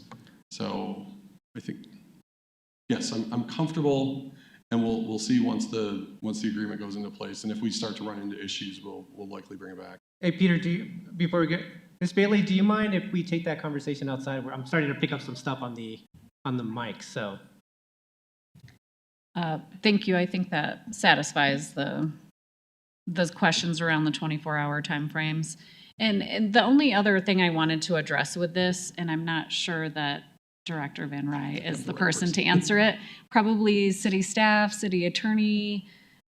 So this is an agreement for, a mutual relationship to care for this space. And so it delineates what's ours to take care of and what's the school's to take care of.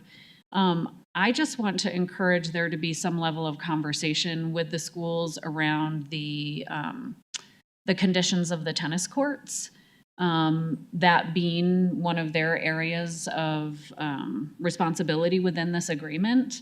There are just unsightly weeds, there's a lot of trash, and just the area in general isn't very pleasant presenting as you drive by on Logan.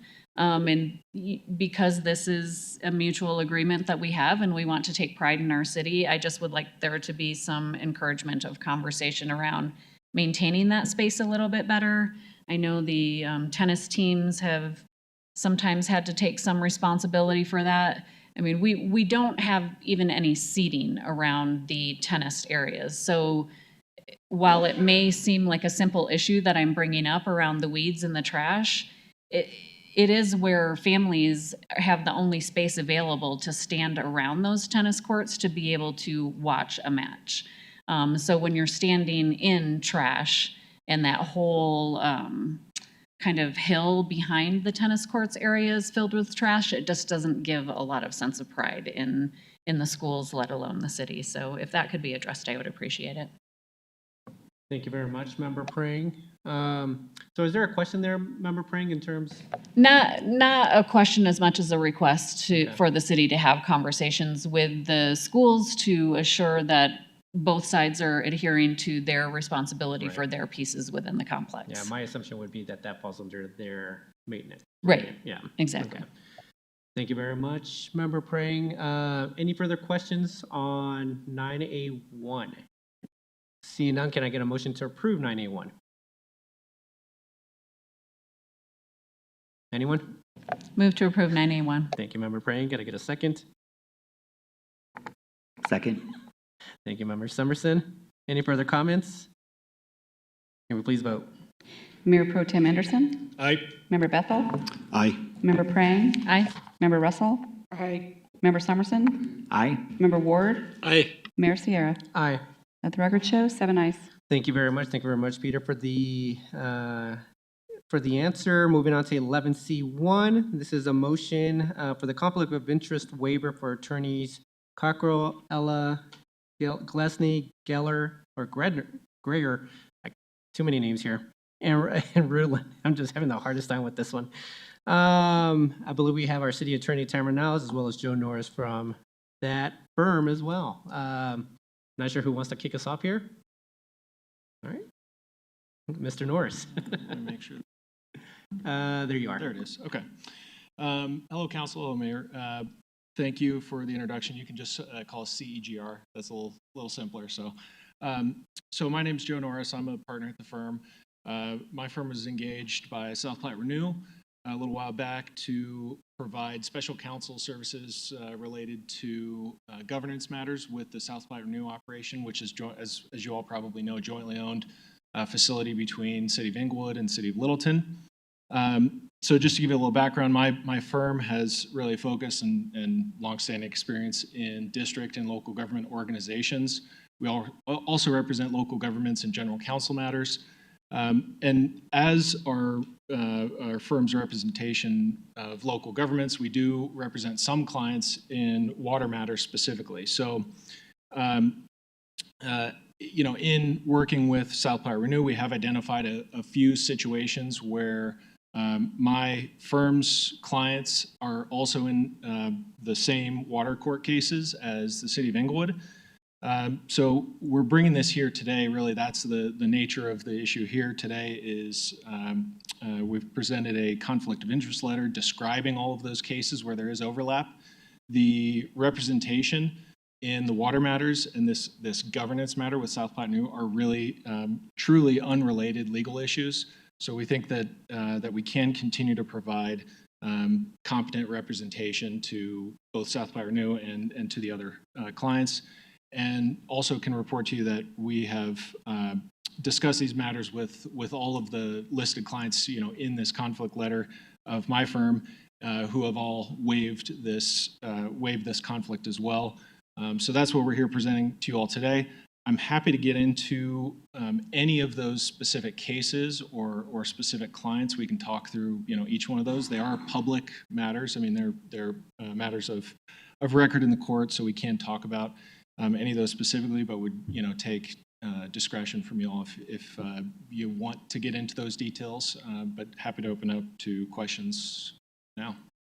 Thank you very much, Mr. Norris, for that overview. Any questions from members of council? Go ahead, Member Summerson. My question might actually be for the city attorney. In the council memo, it was described as a surprise to learn that the attorney that's here with us tonight was also on that case. So I guess in terms of thinking about what was just shared and how the conflicts of interest came about, it doesn't sound like it was proactive. It sounds like it was reactive. And so I'm just trying to get clarity on that. Yes, we wrote that it was a surprise to our office. It's because the city has outside water counsel, and they handle all of the city's water matters. We're fairly active in water court because we have a very large portfolio that we actively defend. And so, Deputy City Attorney Victoria McDermott was discussing an upcoming matter and said, "Oh, who's opposing counsel in that?" And it was Mr. Norris. So that's how we discovered it, and she raised the issue and said, "I think we need a waiver here." Yeah. Is that the typical path for understanding where the waiver is? Is that we spend a lot of money, the community, city's resources on defending our water rights. And so just curious as to, privileged information that's learned from South Platte Renew especially, which we all hold up as a gold standard, as does a lot of other folks who look at that institution. And so just understanding again that you can glean things from all sorts of different types of cases. And so I guess I'm just trying to understand a little bit more about how a conflict like this could not happen in the future without appropriate waivers ahead of time, to have it feel more proactive than reactive. Generally, we would expect it to have been earlier than this, but if Mr. Norris would like to address that, normally would be him that would bring it to us. Yeah. So I will just addressing the question. It's a very fair question. So when we were initially engaged, we did disclose one conflict with we do represent South Suburban Park and Rec District, which is obviously right in the same vicinity. It also has water rights in the same vicinity, so we did promptly disclose that, when we were first engaged. So several of these other matters came up, really after the fact. In particular, one of the cases was in, a temporary hold kind of status, and then another case was the City of Englewood actually filed the statement of opposition to participate in the case after we were engaged by Englewood. So that's why I wasn't, proactive in that sense. And the letter that we've submitted to you now is an attempt to be as comprehensive as possible. So we've listed really all of our clients in the South Platte Basin, so anywhere within the South Platte River and all of its tributaries. So we're trying to be, although it was something that we didn't flag, as timely as possible, we're trying to, be as comprehensive as possible now. Thank you. Member Ward. I just want to clarify the scope of your representation for Englewood. The city attorney's memo to council says that your work is substantially completed for the city as of this time. That is generally correct. We have been working on some presentation materials to both city councils, but as far as work product goes, we've produced a memo and some presentation materials that just has not been presented to the city councils yet. And the work that you performed for South Platte Renew was related to the governance of the plant specifically, not related to any water rights or environmental issue or other such matter. That's correct. Yeah, so our representation of South Platte Renew has been limited only to governance models of the wastewater plant operations. So have not had any discussion or access to privileged information or any sort of discussion around water rights in any fashion. And as such, it would be reasonable for us to expect that there wouldn't be any conflict in the future related to our water rights as a result of your representation, or of adverse parties, I should say. Well, yes. I mean, it's hard to tell the future, but if there is a conflict, we would, have to disclose that again in the future. Again, tried to be as comprehensive as possible in disclosing what we can now, but it's possible that something could come up in the future, and at that point, we would have to disclose it and get another waiver. Or if it was something that the parties were not willing to waive, then we would have to not represent. But if the scope of your engagement remains limited to governance specifically, and these other conflicting matters are related to water rights, it seems like it wouldn't be possible for there to be an actual bona fide ethical conflict other than representing two parties that are fighting each other on unrelated matters. Yeah, maybe I misunderstood your question, but yes, they are totally separate, unrelated legal issues. Okay, that answers the questions for me. Thank you. Mr. Norris, I just want to clarify, just because I'm sure I'm taking this the wrong way, but if we were to reach out to you in the future as well for any type of work as well with SPR, you're not trying to say that, hey, we have this letter here that basically outlines all the conflicts potentially.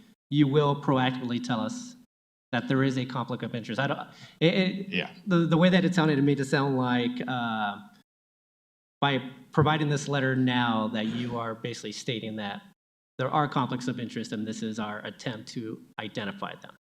Yeah, I think it's an attempt to identify anything that is existing as of now. But if there is future engagement with South Platte Renew or City of Englewood, we would be then disclosing all of those things proactively again in the future. So we try and be proactive again in the future about identifying anything that is new or changed from the letter as it stands right now. I appreciate that, Mr. Norris. Member Russell. Thank you. And I think my question is for the city attorney. So for the most part, we have water attorneys that work on almost everything for South Platte Renew, and we probably will be using them most of the time for that, for water rights. Is that correct?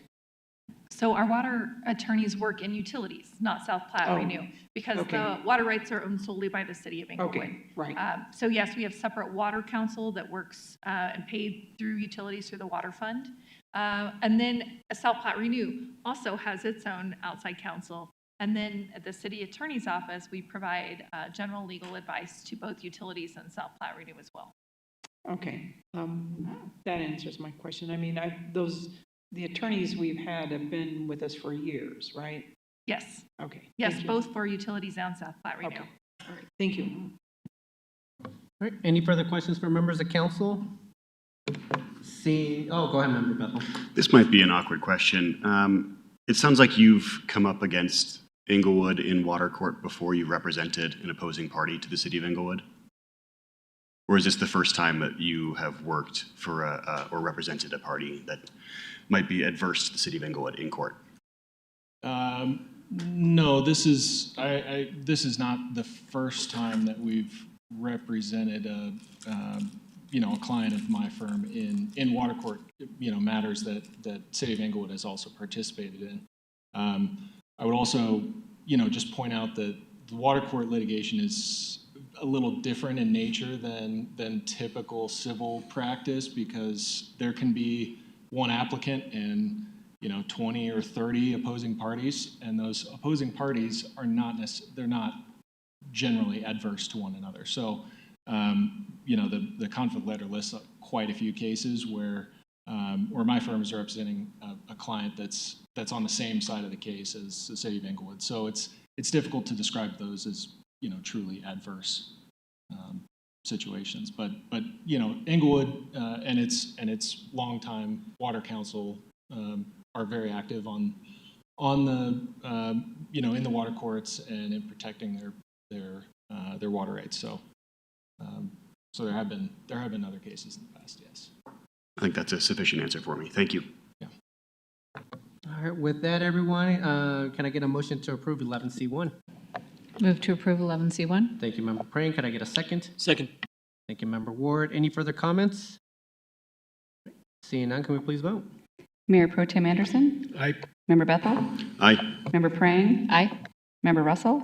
Aye. Member Summerson. Aye. Member Ward. Aye. Mayor Sierra. Aye. The record shows 7 ayes. Mr. Norris, thank you very much for your time tonight. Moving on to 11C2.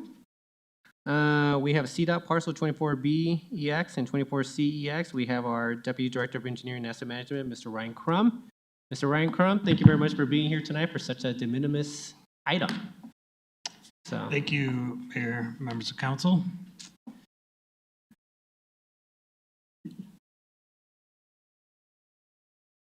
See if the presentation will work. I was going to say, do we have something on this one? It's pretty straightforward. Oh. Thank you. There it It is fairly straightforward, yes. So before you tonight, I am presenting a proposed transfer of 2 small Colorado Department of Transportation, or CDOT, parcels to the city. The first one before you is 24B-EX on the south side of the street at Galapago and Huron. And then the second one is 24C-EX, which is on the north side of Huron at Galapago Street. So these 2 parcels have been offered to the city. And their conditions here are for a nominal fee. They must remain for transportation purposes. The city must maintain them, and then we cannot sell or transfer them to a private entity. And so we recommend approving a motion to accept the land transfer from CDOT. All right. Mr. Crum, thank you very much for your time tonight. Any questions from members of council? Go ahead, Member Summerson. What is the nominal fee? $10. Per piece of land, per parcel? I believe so, yes. Okay, just for the viewing public. All right. Member Bethel? So it looks like these 2 pieces of land are currently planted and landscaped. Are they being maintained by the, I think those are apartment buildings or condos that are there already? I do not believe that they're, I think they're actually in the roadway. Oh, it's part of the roadway. What's that? They're part of the roadway? Correct, yes. Great. So, yes. All right. Any further questions? Not, can I get a motion to approve 11C2? I move to approve 11C2. Thank you, Member Bethel. Could I get a second? Second. Thank you, Mayor Pro Tem. Any further comments? All right, can we please vote? Mayor Pro Tem Anderson. Aye. Member Bethel. Aye. Member Prang. Aye. Member Russell. Aye. Member Summerson. Aye. Member Ward. Aye. Mayor Sierra. Aye. Let the record show 7 ayes. Mr. Crum, thank you very much for your time. Thank you. All right, moving on to 11C3. This is a motion for selection of the executive search, recruitment, and assessment services firm for city manager position. We have our Director of HR, Sean Weisky. Good evening, Sean. Good evening, Council. Sean Weisky, Human Resources Director. I just have a brief presentation here to go over the results. There we go. So our procurement process was started on July 23rd after direction from Council, and it was closed on July 30th. We received 4 responsive proposals from various firms. Tonight, Council essentially has 2 options. Identify various firms for staff to bring back so Council can interview those firms to identify whether these are a good fit for the city to execute that executive search. Or Council can rely on the packets that were submitted and review the information within and make a selection based off of that information. Some items for council to be aware of, just cost, past performance, making sure that the vendor does have a history of identifying successful candidates, being able to meet those technical requirements that council would deem necessary, and other relevant factors I wanted to identify about data safety, whether or not council believes the firm will be responsive based off of the type of services that the firm is offering to be included with the fee, and whether or not the timeline is adequate. Real quick high-level overview of the firm costs. The cheapest firm with the lowest bid came in GMP Consultants. I do want council to, just wanted to identify that there are additional fees that are included with that firm for that lowest cost. CPS came in at the next lowest, followed by Raftelis, Financial Consultants, and CBiz. High-level overview of GMP Consultants. The lead consultant on that is a former city manager with 17 years of local government experience. The firm has over 800 searches. Their anticipated timeline is 90 to 100 days with final interviews around the 12th week. They did have the lowest fee bid. They have a replacement guarantee. If the selected candidate leaves within 18 months, they will conduct a search again, generally free of expense. Some considerations, they're a local consultant, they have the longest placement guarantee, and they also have the lowest base professional fee. However, as I mentioned, I'd encourage council to review those additional costs that that firm identified we may need. CPS HR Consulting, the lead consultants on that are also local Colorado consultants. Combined, they have over 65 years of experience. Timeline, they identified 14 to 16 weeks after contract execution. They had one of the lower bid proposals. They also had a 1-year guarantee of no-cost services to replace if the individual selected leaves during that first year. Considerations, they are a public agency-focused firm, meaning they focus primarily on government agencies. That's what they built their businesses off of. They have a local Colorado office, and we also have current contracts with them in the city. Raftelis Financial Consultants. This firm comes to us with the lead consultant having 25 years of recruiting experience, 19 years focused on local government. Relevant experience, firm states they've had over 400 nationwide searches. That includes Colorado government work. Timeline, they're predicting about 12 to 15 weeks. They did have a higher fee than the prior two I mentioned. They also have a replacement within 12 months if that individual leaves. They are also Colorado-based with significant local government specialization. CBiz, lead consultant there, has over 25 years of experience, 10 years specifically in executive searches. They had relevant experience of 88 public sector searches, 39 CEO searches within the past 5 years.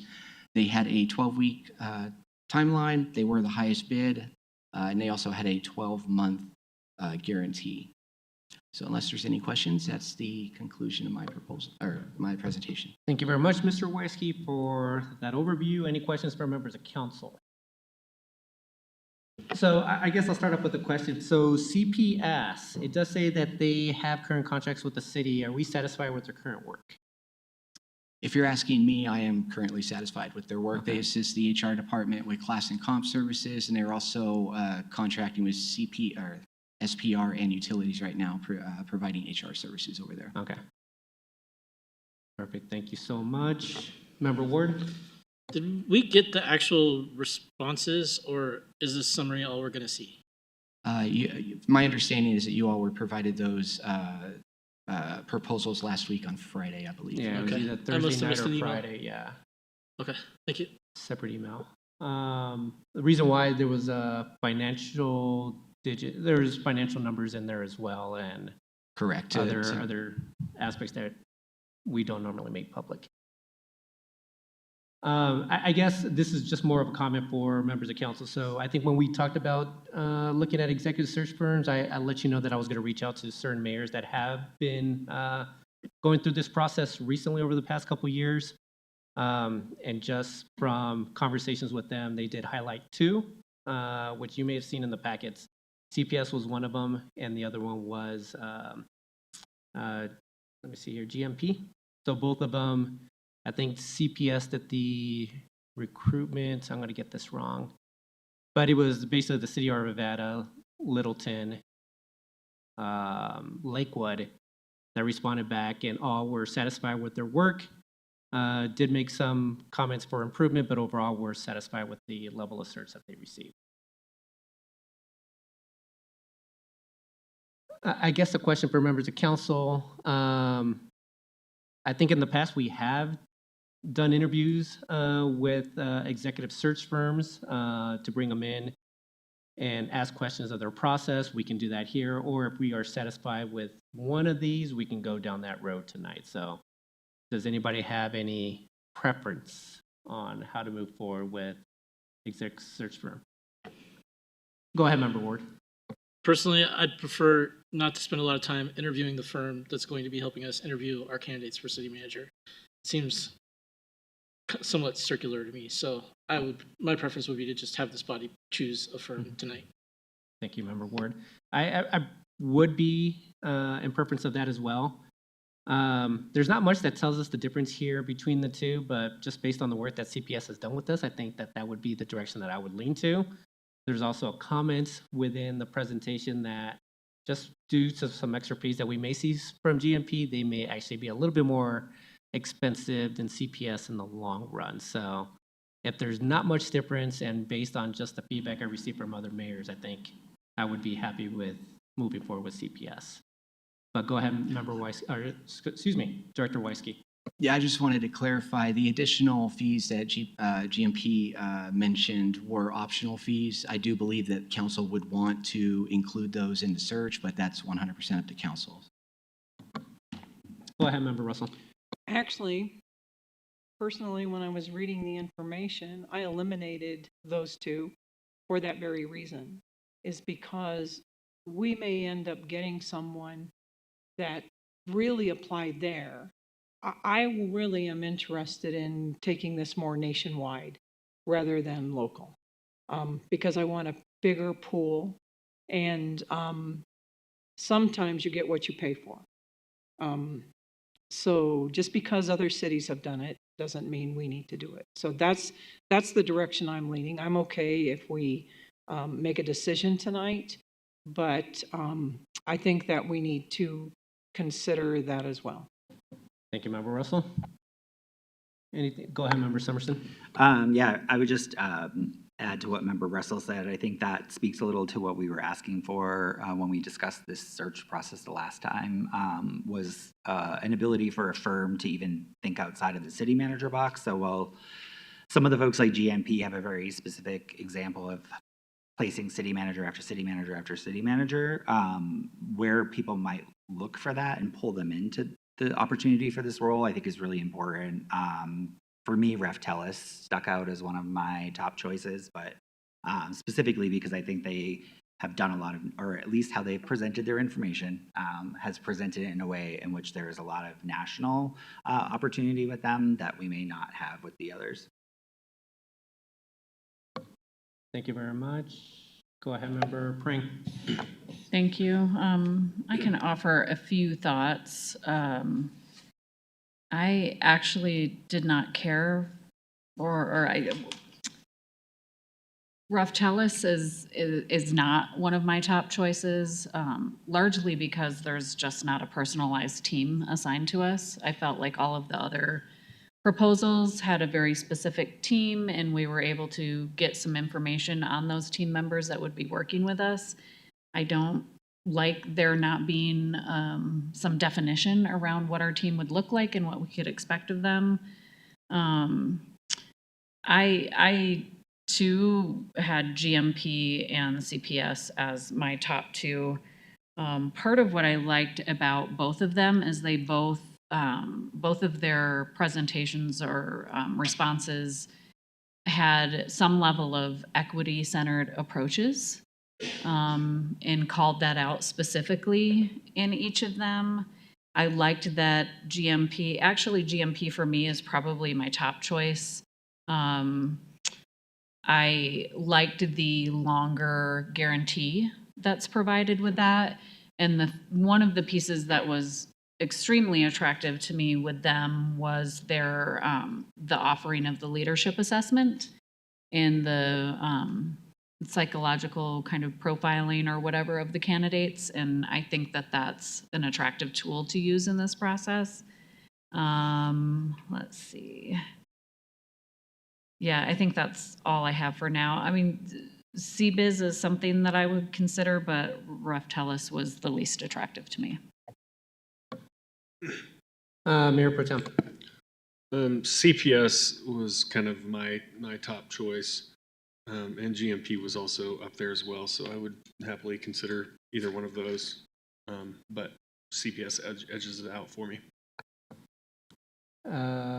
Member Bethel, were you reaching for yours? Go ahead. Yeah, I'm kind of leaning towards CPS as well, but based partially on the work that they're currently doing for the city, as well as having Colorado experience, local team members, and I think the ability to collaborate with the city in a more intimate way. I feel like we have the opportunity to provide specific direction with whomever we partner with, well, maybe not whomever. In this instance, I see the ability to provide direction, and it might be received better by someone that has a stronger local presence. I see CPS as an opportunity for that. I also looked at GMP for that opportunity as well, but I didn't like their kind of fee structure. That felt a little bit unclear to me, so that kind of scared me off of that option. I also recognize that when we post a position or when you enter into any kind of executive search, these really do go nationally. And we see that in multiple instances, but that's just the nature of job searches these days. You're going to receive applicants from all across the country, if not internationally as well, because of the ubiquity of online access. A lot of folks are going to see this position. I'm looking forward to reviewing the candidates from all across the country and seeing how far the breadth is. All right. Thank you, Member Bethel. Go ahead, Member Ward. CPS is also active with the Colorado Municipal League. They had a booth there this year, and I did spend a little bit of time talking to their rep one morning. So that would be my choice. Okay. All right. With that, do we want to make a motion? Go ahead, Mayor Pro Tem.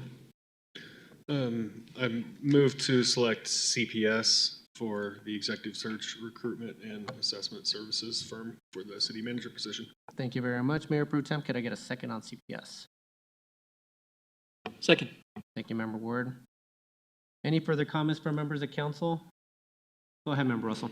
Thank you. I will not be in support of them.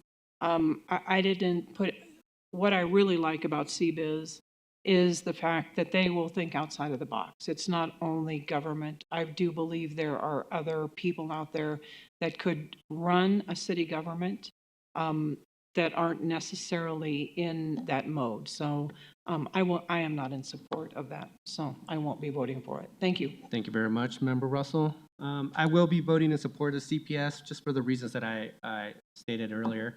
And I do believe as part of this process, we would be looking nationally for our next city manager. So I will be voting in support. Member Prang. Yeah, even though GMP would be my top choice, I did like that there was familiarity with our website and tools that we have available to engage, and they definitely did their work to look at that for the city. However, I did want to highlight with CPS, another thing that really stood out to me was that they stated that 57% of their placements in the last 3 years were female or persons of color. And I think that that's, in a city with our demographics, an attractive thing.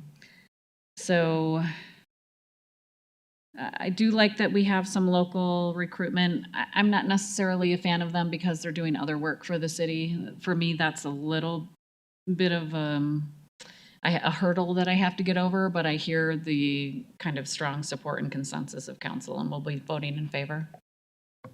Understood. Thank you, Member Prang. Member Summerson. CPS was my second choice, so I'll be voting in favor of them tonight. Similarly, in terms of the diversity outreach process that they called attention to was also important to me. Thank you, Member Summerson. All right, seeing no further comments, can we please vote for CPS? Mayor Pro Tem Anderson. Aye. Member Bethel. Aye. Member Prang. Aye. Member Russell. Nay. Member Somerson. Aye. Member Ward. Aye. Mayor Sierra. Aye. Let the record show 6 ayes and 1 nay. Thank you so much. All right, moving on to city manager report. Thank you, Mayor. Just a couple of items. First of all, want to encourage folks tomorrow night to participate in National Night Out. And the National Night Out, if you don't know, has been around for a long time, but it's really a community building event to promote police and community relationships, really outside of an event, a policing event. And so Englewood has a very long history of this. We have 11 different hosts for tomorrow, and just want to thank all of those who have volunteered to host. In addition to bringing the community and law enforcement together, it also really emphasizes what we do in our neighborhood resources program of getting neighbors to know their neighbors, and knowing is the birthplace of belonging. Belonging is the birthplace of creativity and civic pride and a lot of other great things. So just really want to thank the Woodwards, Cabarecs, the Peters, the Breaks, Rotschaffer, I'm sure I'm butchering names, Ibsens, Brinkers, Cannons, Carpenters, Cones, and Chumley families for their participation. I'll be ending the night at my neighbor's house at Doug Cones, and yeah, just really excited to spend that time in my last National Night Out with the City of Englewood. And that's all I have, Mayor. Thank you so much, Sean. Yeah, I'll be out there as well. Try to visit at least 2 or 3, maybe 4 homes tomorrow night. So appreciate that. City Attorney's report, is that true?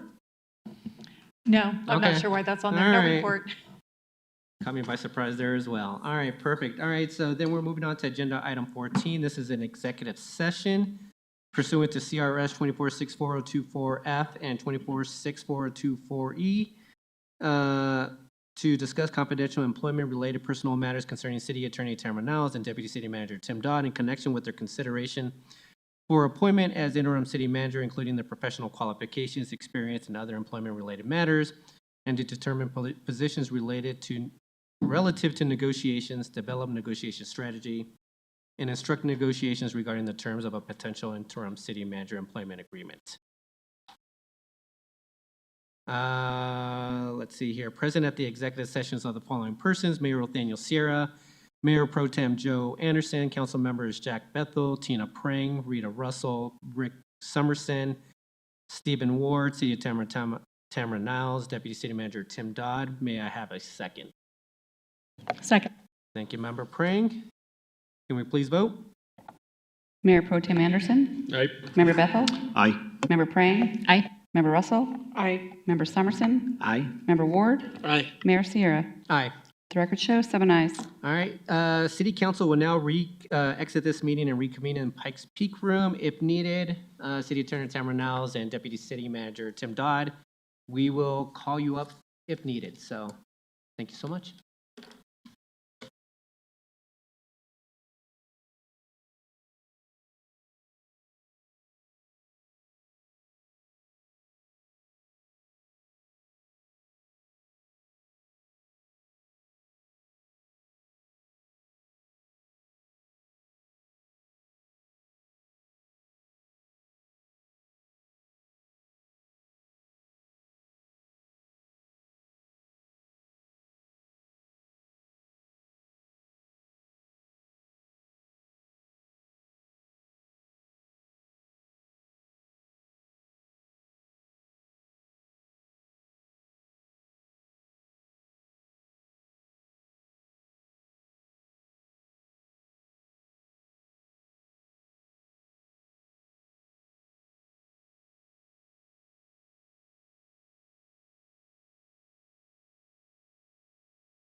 All right, everyone, the time is now 10:22, and the executive session has been concluded. Present at the executive session were the following persons: Mayor Othaniel Sierra, Mayor Pro Tem Joe Anderson, Councilmember Jack Bethel, Tina Pring, Rita Russell, Rick Summerson, and Stephen Ward, and Deputy City Manager Tim Dodd. I move to close the executive session. May I have a second? Second. Thank you, Mayor Pro Tem. Can we please vote? Mayor Pro Tem Anderson? Aye. Member Bethel? Aye. Member Prang? Aye. Member Russell? Aye. Member Summerson? Aye. Member Ward? Aye. Mayor Sierra? Aye. Let the record show, 7 ayes. Thank you very much. Now I lost the agenda. I believe I had a second item just below that. I think I still have it pulled up.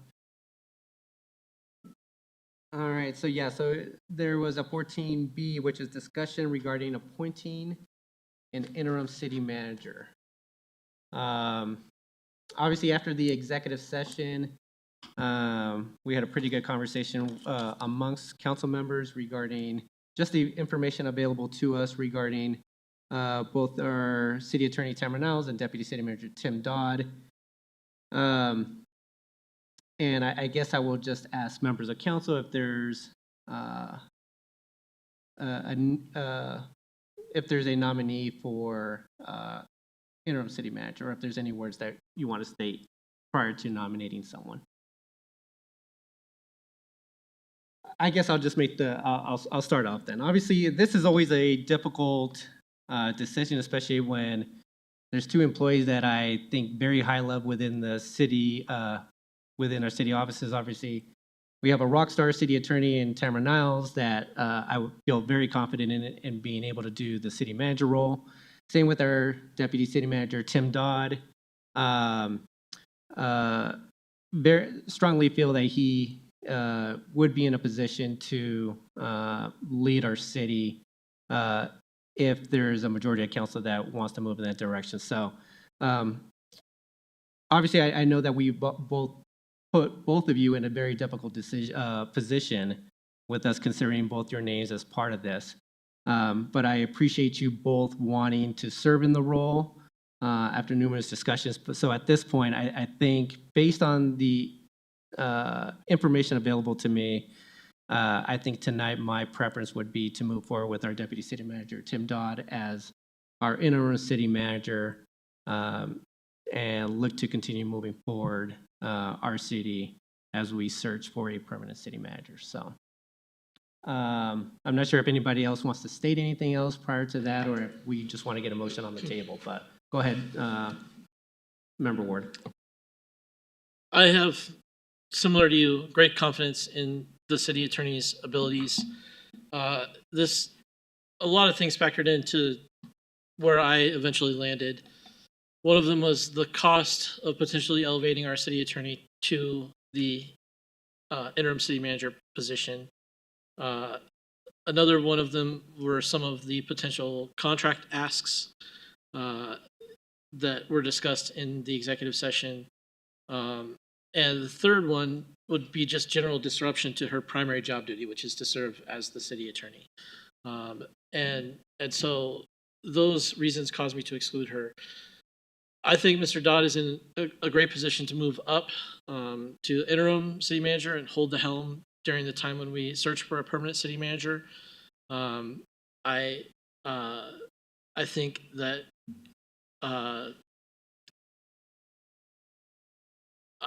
we had a great discussion with him in executive session, and I have great hope that the next 6 months here in the city of Englewood will not be a massive disruption and distraction from the business that we need to conduct. And I think our interim city manager, or our deputy city manager rather, Mr. Dodd, is best prepared to serve as city manager interim while we search for a permanent. Go ahead, Member Russell. Thank you. I have huge concerns about how this whole process went down. And I think we as a council failed in how it happened.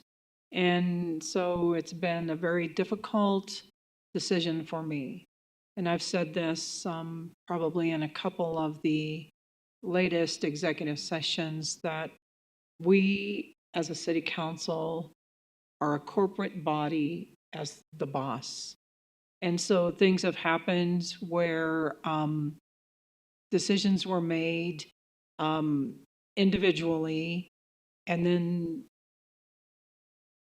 things get set on the dais, and it just, the whole process was kind of messed up. And the bottom line is, the one thing that I think I want us to take away from this is that we begin acting more like the corporate body that we're supposed to be, instead of meeting individually or calling staff individually.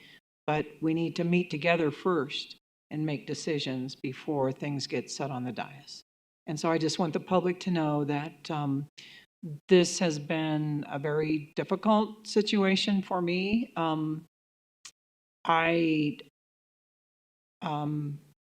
I will support the will of council at this point,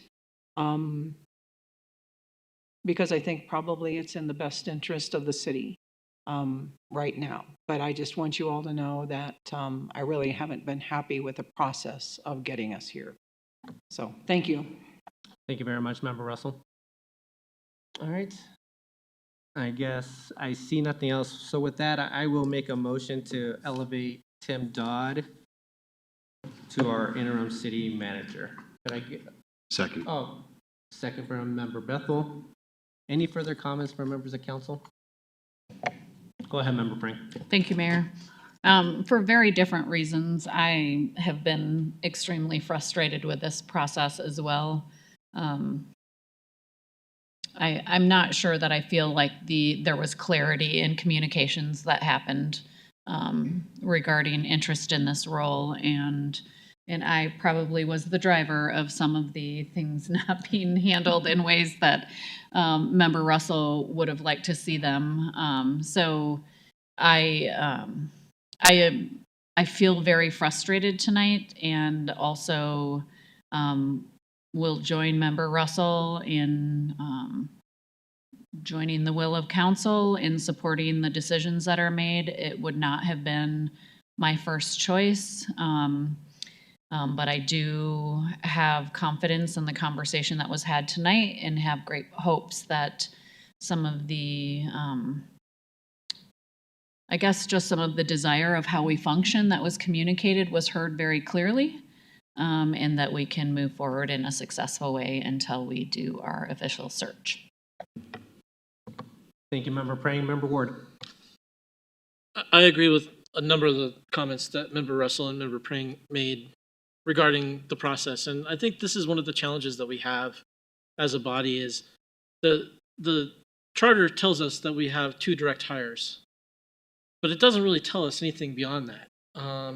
It commands us to give the city manager severance and to not mess with his staff, but beyond that, we don't really have a prescriptive process for doing that. And each body views that process very differently. And the body changes every 2 years, typically. So there are a number of challenges that lead to that, but I agree. We would benefit from a discussion of how we might handle something similar in the future, in a manner similar to the way we handled or talked about how we do reviews for our direct reports last year, I believe it was. So I understand. I also wanted to express my gratitude because I know that there are members of this body that are going into this decision with some reservations. But the way it looks, there's an effort towards unanimity in the decision itself. And I believe that puts the candidate in a great position to start off on the right foot, and it sends the right message to the community. So I want to thank the members who are skeptical for engaging in the conversation tonight and sharing some of their concerns, and ultimately trying to cooperate with the process as opposed to throwing monkey wrenches. I think everybody benefits from that. Thank you, Member Ward. I see nothing else. Oh, go ahead, Member Bethel. Yeah, just briefly, I also want to acknowledge and thank city staff, specifically City Attorney Niles. working with us in this process. And thank you to Deputy Manager Dodd as well. And for all of the other department directors whose names were on the potential candidates for interim city manager, that list that came out. I think that when that was circulated, not everyone was spoken to about that, and there might have been a moment of panic for each name on that list. So I'd like to acknowledge that and thank all of those department directors as well. Thank you, Member Bethel. Member Summerson. I won't repeat many of the things that my fellow members have said tonight because I concur, but I do appreciate Deputy City Manager Dodd's responses to some of the questions we had and proactive information that he shared in terms of some ways that we can improve our city. And so thank you. All right, everyone. No, I appreciate all the feedback. Thank you very much for your time tonight. With that, everyone, can we please vote? Mayor Pro Tem Anderson. Aye. Member Bethel. Aye. Member Prang. Aye. Member Russell. Aye. Member Somerson. Aye. Member Ward. Aye. Mayor Sierra. Aye. Let the record show, 7 ayes.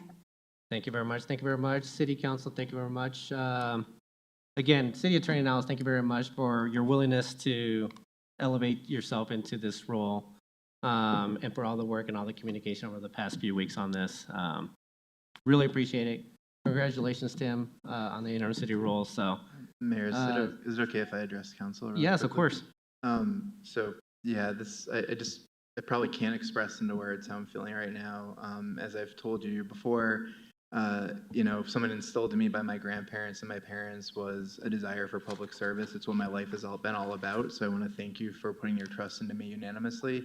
I also want to thank City Attorney Niles. I got to know her quite a bit more during this process and can't wait to work with you in a new position. Of course, City Manager Lewis for being an incredible mentor to me over the last 6 years. I think it is important for me to point out that today is my 6-year anniversary of when I walked into the door in Englewood.